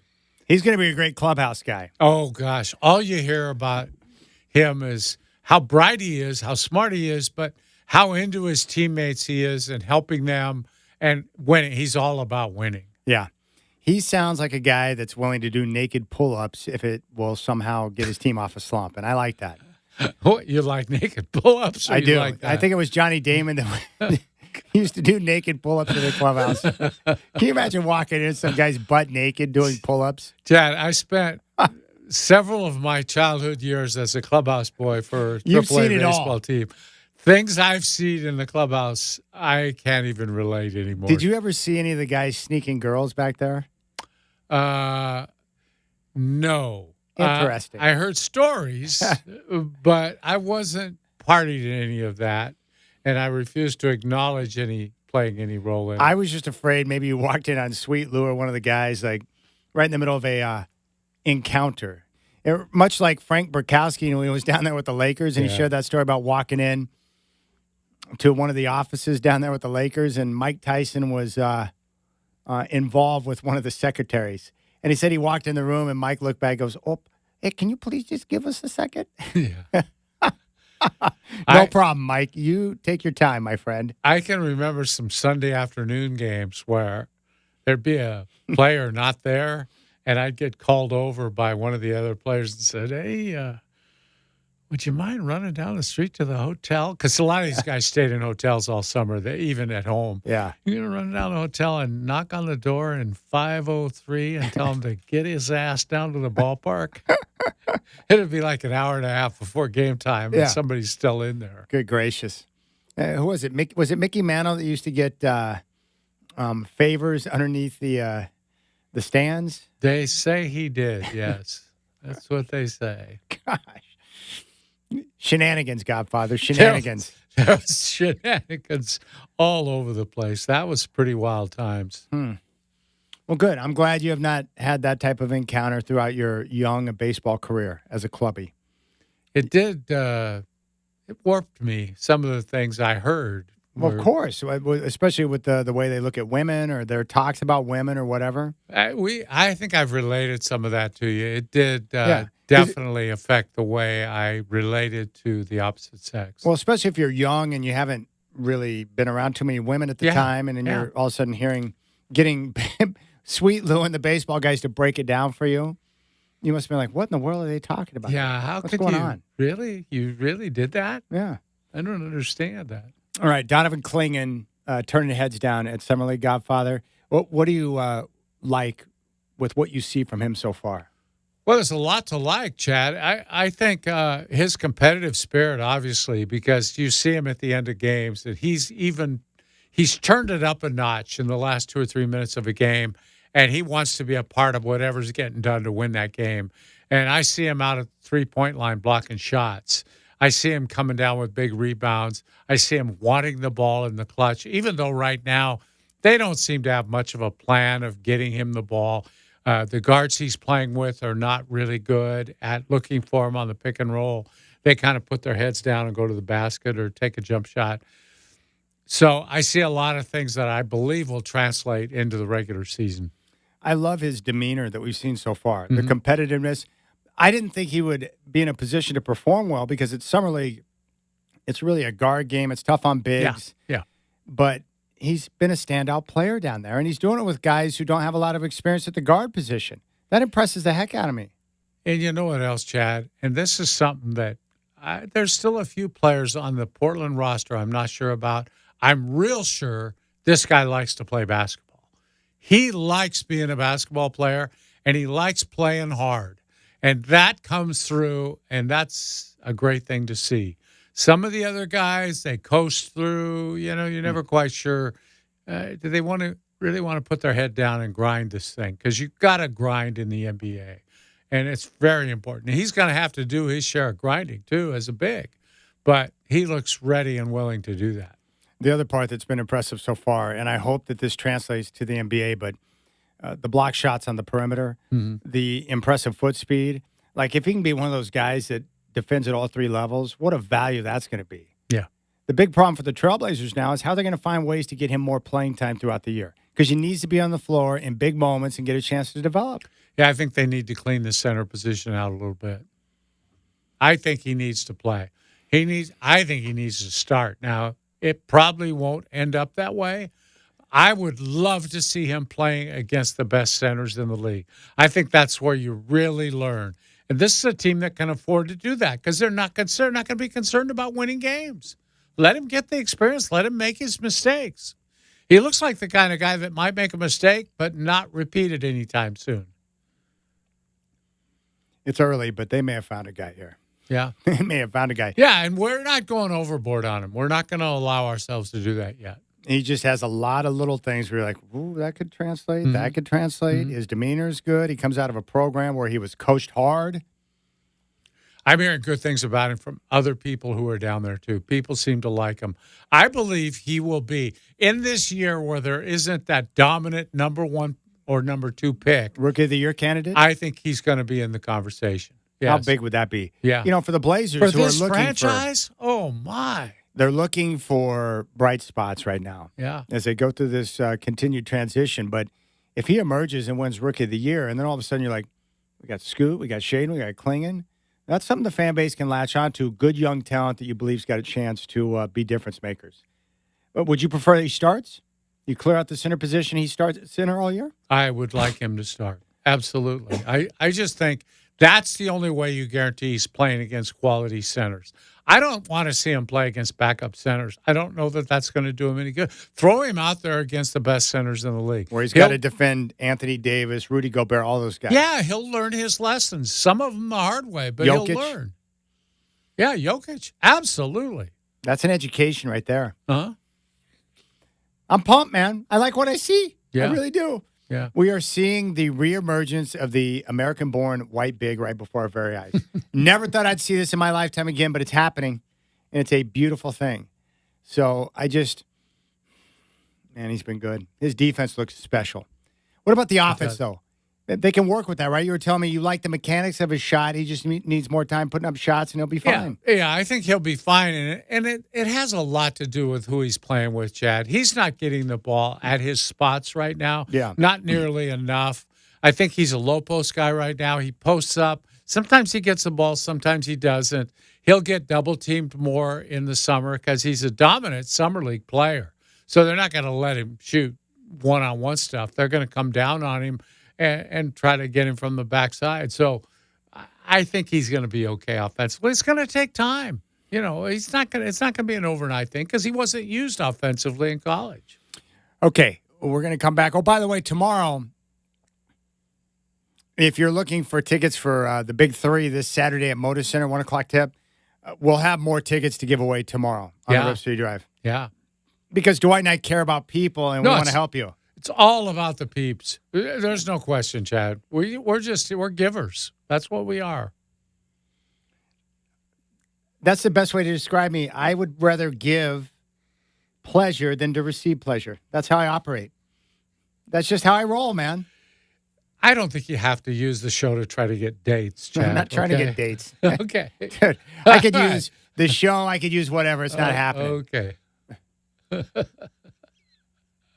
Hey, do you want to hang out with someone that plays golf all the time? Yeah, sounds like a great idea. Let's do that.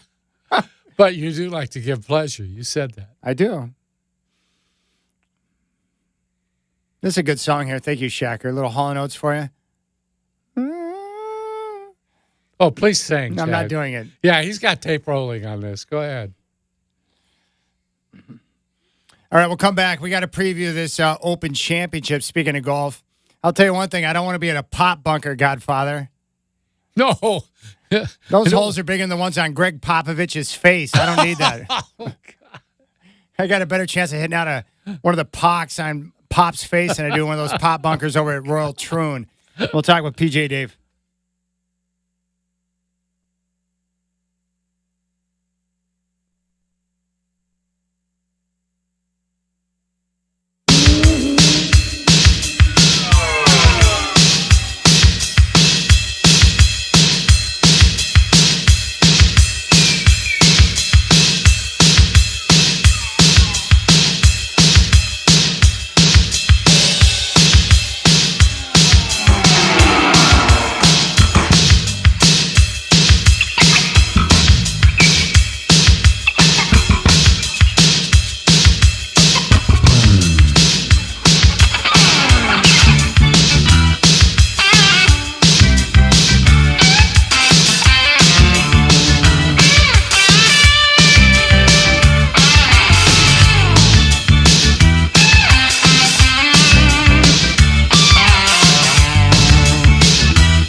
All right, the Open Championship will kick off tomorrow from Royal Troon.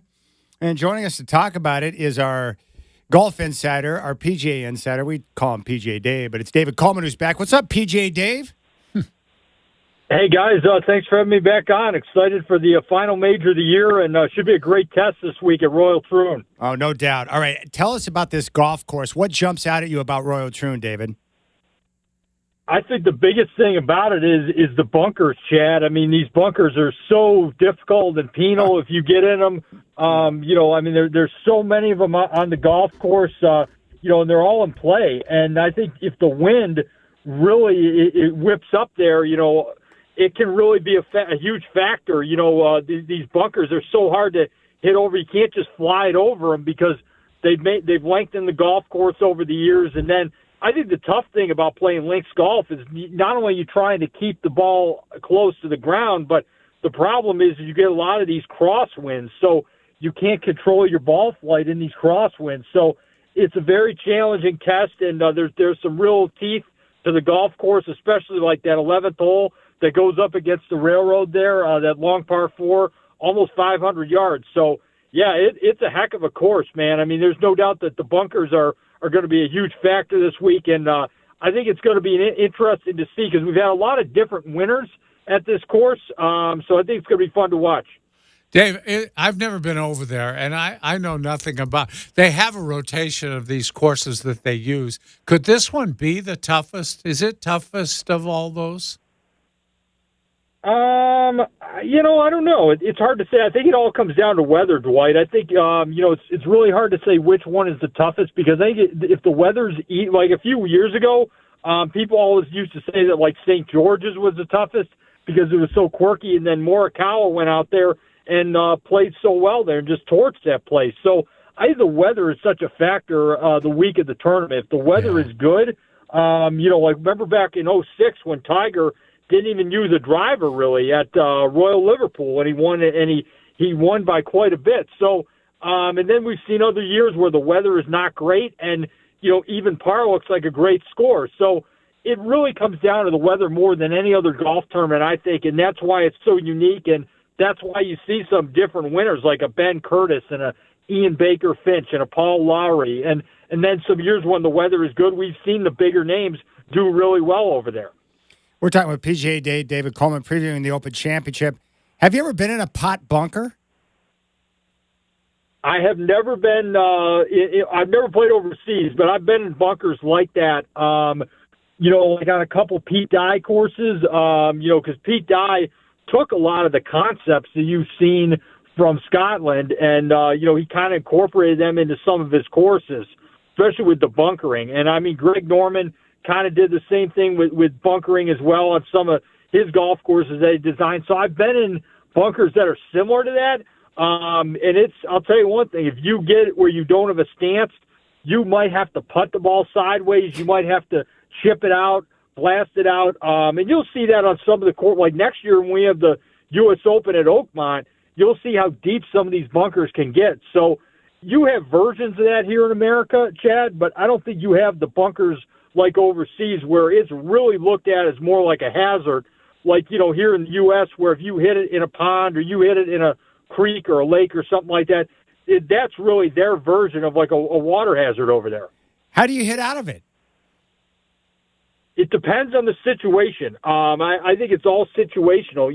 If you are right near the lip and you don't have a swing, you might have to go sideways. I mean, there's years I remember on 17 at St. Andrews. I mean, we've seen guys use a putter. We've seen a guy, try to just get it back into play where they can play the next shot on the road hole bunker. So it depends. If you actually have a swing, the biggest thing you got to do is you got to take a real steep angle of attack and you got to hit a little bit behind the ball. You have to have a lot of club head speed to cut through the sand there. So that's the thing about this. It's so different. Like, you see guys on the tour and girls on the tour when they play in the U.S. or, on more Parkland-type courses, when they're playing, they miss it in the bunker. Typically the sand's pretty good. When you miss it over there, it's really looked as a penalty and something that could really hurt your round.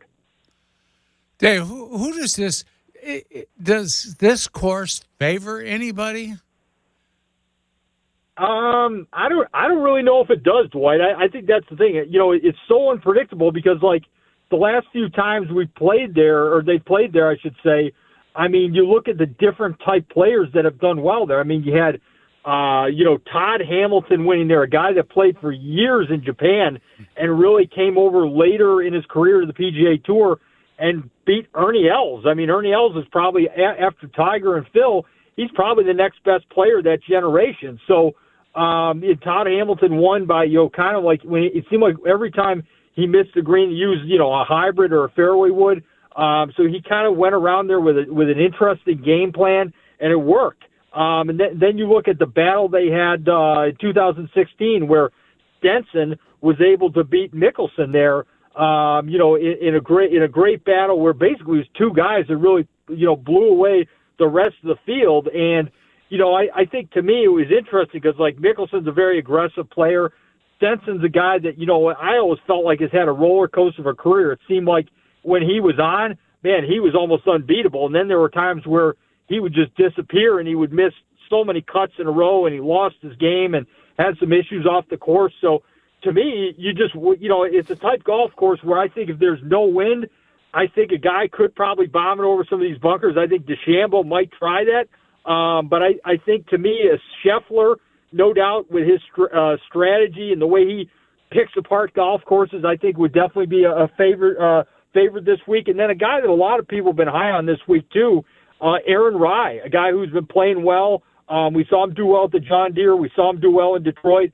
Guy that hasn't won. He'd be kind of like a dark horse pick this week, but he's shown some good form lately. And I think, he's from England, so he understands the concepts of links golf, and I think he could be a good dark horse pick for people out there who are going to bet on it.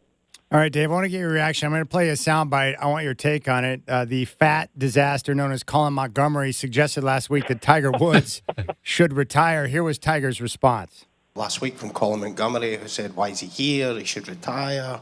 There's no point to this. Do you feel that's a bit hurtful and you've earned the right to you make the decision when you decide? Well, as a past champion, I'm exempt till I'm 60. Colin's not. He's not a past champion, so he's not exempt. So he doesn't get the opportunity to make that decision. I do. That's what I mean. You've earned that. You've deserved it. So when I get to be at his age, I can still make that decision. Well, he doesn't. There you go. Pretty classic response from Tiger. Your reaction to that, David? I think he was 100% on. I mean, Tiger still, Tiger is, arguably the greatest of all time besides Nicklaus. And I think Tiger just said it best. He's won the Open Championship 3 times, and Monty has never won a major, period, the 4 majors. So I think Tiger has the ultimate scoreboard at the end of the day. And I think, too, the reality is that, Monty's a guy that I think likes to say a lot of things, but he had a great career, no doubt, but he was not even close to Tiger. So I think he's probably saying some things. He might be looking for some, maybe a role in the media. I know he's had some opportunities with Golf Channel, but I think, when you say something like that about Tiger still has some gas left in the tank. I think we're going to see it when he turns 50 and he can ride in a cart and play the Champions Tour and play like the senior majors and things like that.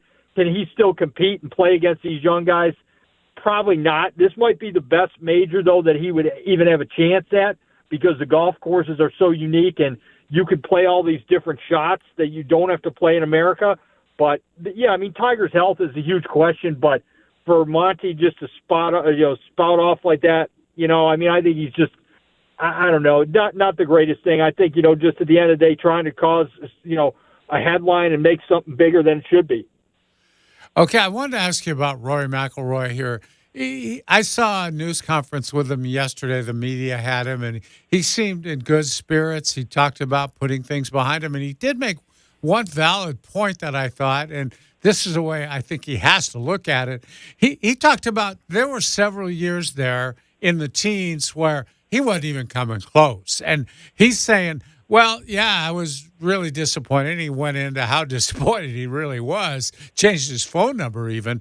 But he talked about, at least now I'm getting close, and I feel solace in the fact that I'm staying close and I'm going to get one. How do you feel about him and his chances here? Yeah, I think you're right about, there's no doubt, Dwight, he's played a lot better in the majors, and I think for years, he was kind of the king of the backdoor top 10. It seemed like he would shoot like a real low round on a Sunday, and, finish like 8th or something. You're like, all right, Rory was in the top 10. That's nice. I think this week it comes down to his putting, and I think the weather too. I think his game is very Americanized now. Even though he grew up playing links golf in Northern Ireland and around that part of Europe, obviously he's been over here in the U.S. for a long time. So his game is much more of like a U.S. type game where you get up, you try to hit it as far as you can hit it, and he hits it very straight. So that really helps, obviously, because he's coming into a lot of greens from the fairway, so he's able to really get the right amount of spin on the ball, to knock it in there close. But I don't know about his putter, Dwight. I just don't know if he can make the putts in the clutch. We saw that at Pinehurst coming down the back nine. And I don't know. I'm concerned about his putting. I just think, to me, I'd love to see him bounce back and win. I think it'd be a cool story. But can he make putts when it really matters? I think that's the biggest thing with him. He's an unbelievable ball striker. His swing is incredible, but to me, to win majors, as we've seen, over the years, you got to be able to make those clutch putts, and I don't know if he's got it in him, honestly. I hope I'm wrong, but I think that's going to be a huge question going forward until he wins another one. All right, Dave, this is what you're best at. Give us your dark horse, someone to keep an eye on, and then also tell us who you think is going to win the Open Championship at Royal Troon. Yeah, so I'll give you two names for dark horses. I said Aaron Rai earlier. I thought Aaron Rai is definitely a guy that can do it. I feel like he's a guy that's got experience, playing overseas, and then I think he's been playing really well lately. And I think he's a guy that is kind of under the radar a little bit. And then I think just because a lot of people don't know a ton about him, I think he just doesn't get enough coverage. The other guy that I would say is Alex Noren. I think Alex Noren is a guy that, has had tremendous success over in Europe. He's never won here on the U.S. Tour, but he's a guy that, if you look at, his work ethic and his ability to score, and his tournament record this year, it's really good. He's had a lot of top 20 finishes. He's had a very under-the-radar good year. So I think Alex Noren would be, a good dark horse. And then I think if you're going with a winner, I got to go with Scheffler. I think Scheffler, grew up in Texas. Golf in Texas is a lot about playing in the wind, knowing how to flight your ball correctly, and trying to hit the shots, the right height, whether it's under the wind, if it's downwind, being able to get it up in the air with your long irons, which we know he can really do well. So I think there's no doubt Scotty Scheffler, people say, well, he doesn't have experience on a links course. I just think, to me, he knows how to play in the wind. I think the slower greens help him, not being that he's not the greatest putter. And I think, too, I'll say this, golf doesn't owe anyone anything, but he got robbed at the PGA because of all that stuff that happened. I think for him to win another major would be a great story. He's already going to be the player of the year, but this would cement everything for him. And I think golf needs Scheffler to keep playing at this high of a level to say, hey, we got a true number one player. Maybe no one's ever going to be the level of Tiger, but he's in that category of, hey, who knows? Maybe he could be. And it's fun to watch the way Scheffler goes about it because he's got a very low-key personality, so different from what we saw with Bryson DeChambeau at the U.S. Open. Yeah, speaking of Bryson, I have to ask you, has he changed his game enough that he could be a factor here? And how big would it be for him to win on that kind of course in those conditions? Yeah, it would be huge, Dwight. I'll say this. If Bryson were to win there at Royal Troon, I think a lot of people would really say that he's, to the average fan, I think he would get a lot more respect. I think, Bryson, to the real hardcore fan, they know what good of a player he is. He's won on so many different golf courses. You look at his record as a pro, winning, at the Korn Ferry level, PGA Tour level, on LIV. Obviously, the 2 U.S. Opens he's won. He's won on a variety of courses. But I think if he were to win a British Open and win on a links course, I think people are going to just stop saying, hey, he's like a John Daly, he's a bomber and a gouger. Let's face it. Bryson is a guy that, has an ability to, he's playing with this unique equipment, and he has an ability to adapt. I thought his segment the other day on the Golf Channel with Johnson Wagner, the former Tour pro, who's doing a really good job, I think, on Golf Channel, and they talked about, like, how he's going to chip around the greens. I mean, like, you think about it, Pinehurst, guys were putting, hitting those flop shots. Now it's like you got to keep the ball real low to the ground because the lies are so tight over there. It's almost like chipping off a hard pan. So Bryson was kind of demonstrating that. It's really interesting how this guy can adapt and try all this, use all these different irons and the different equipment. So I think if he were to win, it would really be a big win for golf like Scheffler in a way, because now you're starting to see guys separate themselves from the rest of the tour. All right, PGA David Coleman here on the Rip City Drive. Appreciate the time, my friend. You and I will catch up. We'll talk on Monday and recap the tourney, man. You're the best. You got it. Thanks again, guys, and looking forward to it. It should be a really exciting weekend. Love it. There you go. Dave's great. I love Dave, man. The best. I saw that segment with DeChambeau, and he's talking about chipping. You should have seen some of the stuff he's come up with. I can't explain it to you. I'd almost have to show it to you, how he's talking about chipping the ball. I have never done a 180 on an athlete like I have with DeChambeau. Yeah. I'm all in on the guy. Love him to death. And you used to kind of hate him, right? I thought he was an idiot. Yeah. Because he was complaining about things, and it's like, please shut your mouth. He's changed a lot. Yeah. And now I want him to win, and that would be a tough course. If the weather's good and he can bomb it over the bunkers, that's a major advantage for him. But if the weather's bad and you got to get cute and use control, it's going to be tough. But, Colin Montgomery should just keep his mouth shut from now until the end of time. Just shut up. Don't talk about Tiger Woods, Monty. Yeah. Keep your name keep my name out of your mouth. And right? Tiger's gotten really good over time with more experience of being very media savvy. Yeah. He hammered him without having to really get mean about it. Yeah. He's like, well, I'm a past champion, so I get to make that call. Yeah. He's not, and so he doesn't. Yeah. You can't. I do. I know. Yeah. Come on, Monty. Why don't you worry about being fat and not winning any majors and just shut up about Tiger? It's Tiger Woods. He can do whatever he wants. If he wants to play in tournaments, I embrace it. If he doesn't want to play in tournaments, I embrace that. Yeah. That's the advantage of being a guy like Tiger and you win every major. You can play in whatever major you want. That's a good place to be. Yeah. I think there's some jealousy there too. Oh yeah. One guy's got more majors and more money. And still able to play, and there's Monty sitting around. Yeah, he nearly died, and he's out there on the course. It's pretty remarkable. All right, Raider Mike wants to jump on board. We'll get to him next. You got the Rip City Drive with Dwight and Chad.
Boy, things have gotten a lot darker as the show's gone along. Nice work, Shacker. Yeah, I was thinking that. This is not Yacht Rock Friday right here. Usually we get some nice heading home music, you know? Well, let's go out and talk with Raider Mike, who joins us once again. Raider Mike, my friend, what's up, brother?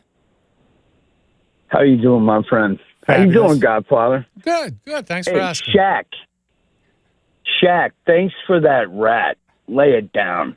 One of the best videos ever. Shacker loves rat. That chick in Playboy naked 2 years before was spectacular. And they made her look at it again. Great video, great time.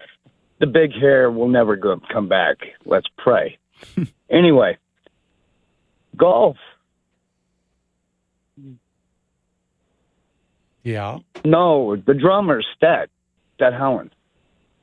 He lives in Vegas now.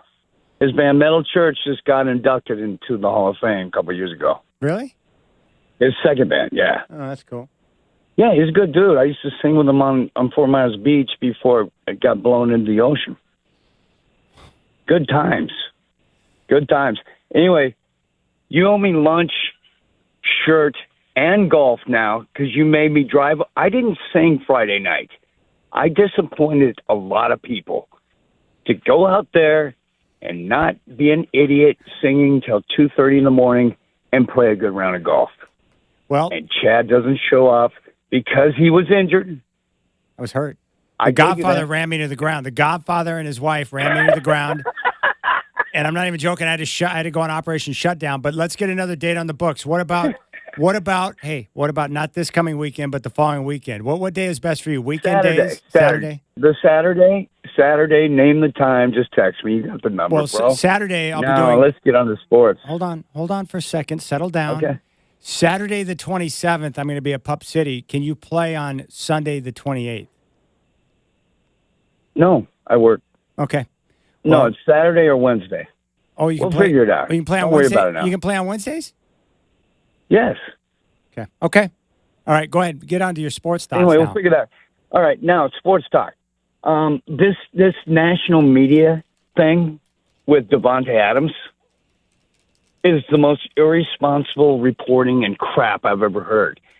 That Greenberg idiot, Greeny, just praying for Devontae. If Devontae Adams was on our team, we would win the Super Bowl. Oh, no. You will still be a dumpster fire. You've been a dumpster fire since I was born, pretty much. Longer than the Raiders have been a dumpster fire. Name it. Yeah. Yeah. Well, no, we have rings. They don't. Well, they have one. That's the point, Chad. They have no rings, and they never will. No, they have a ring. No. Joe Namath won a ring with the Jets. Namath? Yeah. Broadway okay. Joe. Yeah. You're going to count that? You're not supposed He to? predicted a win as an 18-point underdog, and he was with chicks the night before. I'm definitely counting it, man. Oh, Chad, that one doesn't count. Dude, that scene in NFL films where he's running into the tunnel after the win with the finger up in the air is one of the most iconic images of all time. It is. Don't disrespect It is Broadway great. Joe. Come on, man. No, I love Broadway Joe. I know, but He's it's just not so cool to take overrated. shots at Broadway Have you Joe seen when his you haven't won a TD championship since Hold 84. on, Chad. Just saying. TD to interception ratio with him is ridiculous. He's horrifying. I know. Look at the numbers. Plunkett has 2 rings and way better stats, and he's not in the Hall of Fame. But you have to die as a Raider before you go into the Hall of Fame, apparently, as Cliff and the Snake had to do. So the disrespect for us will continue. It's all right. Like they say, these pundits, national, we're going to suck. No. Run to the casino, bet the over 7. We're going to win 10 or 11. Oh, get it. I can't take it. You always go over the top of the Raiders. They're not winning 10 or 11 games this year, Raider Mike. Speaking of disrespect, my man Terrell Davis, United Airlines disrespected TD. Yeah. He had one of those deals on the airplane where, you know how it gets loud on there with the noise and everything? So he just did one of those slight little taps on the arm of the flight attendant, and the guy freaked out, and he's like, hey, don't hit me. And Davis is like, what? They land the plane. Federal authorities get on the plane and put Terrell Davis in cuffs. Right, in front of his family. Yes, in front of his family, and everyone got to see him get let off the plane. And then come to find out, it's like after they investigated and asked some questions, they realized that the flight attendant was full of it, and they had wrongly cuffed and embarrassed Terrell Davis. Super Bowl MVP, Terrell Davis. Yeah, one of the coolest guys ever. Might cost United Airlines a few bucks. It's so ridiculous, man. I'd sue them for everything they have. That's pretty extreme to have someone taken off the plane in cuffs who didn't do anything. Yeah, you put this guy in cuffs in front of his kids. That's no good. Yeah. When he did nothing, I was really. I'll fight for certain people. Terrell Davis would be right at the top of the list. That's my guy right there. Yeah. And you were there for his Super Bowl MVP performance in San Diego. Yeah. Against the Packers. 3 touchdowns, 157 yards, Super Bowl MVP. He was a badass and had a migraine and came back in the second half and dominated. Yeah, that was the Elway helicopter game, wasn't it? I cannot believe you were at that game. Yeah. The Elway helicopter play, well, it's my favorite play of all time. Is it? Yep. It's quite a play. I feel like that play was a microcosm of his career. That explained everything. If you just saw one play, that would tell you everything you need to know about that guy. That he would do whatever it took to win a game. 37 years old, launching himself into the air, knowing he was going to get blasted because that's what was needed for the first down. And you were there to see it. Yeah. And Magic Johnson gave you props in front of all the other press members, and that made you feel pretty good. Yeah, that was a good thing. What do you say? What are you doing here, big guy? Yeah, big guy, what are you doing at a football game? I love that, man. I said, what are you doing here? Yeah. What are you doing in an NFL game? Yeah. Come to find out now, he was probably looking to buy some team or something. I got to give Magic credit for as bad as his tweets are, and they're pretty bad. The guy has been a massive success off the field in business. He has built a huge financial empire and also helped a lot of his people get rich too. Yeah, he's on top of his game off the court. Yeah. It's pretty awesome.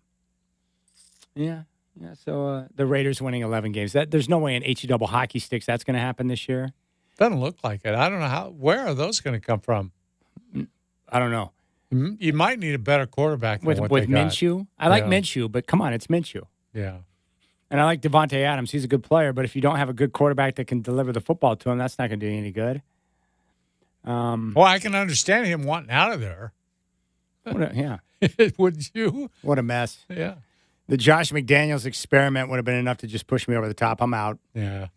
Get me out of here.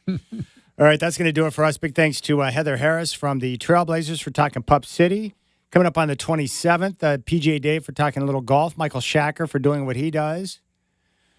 And thanks to Godfather for showing up and doing a radio show with me. Well, thanks for coming back.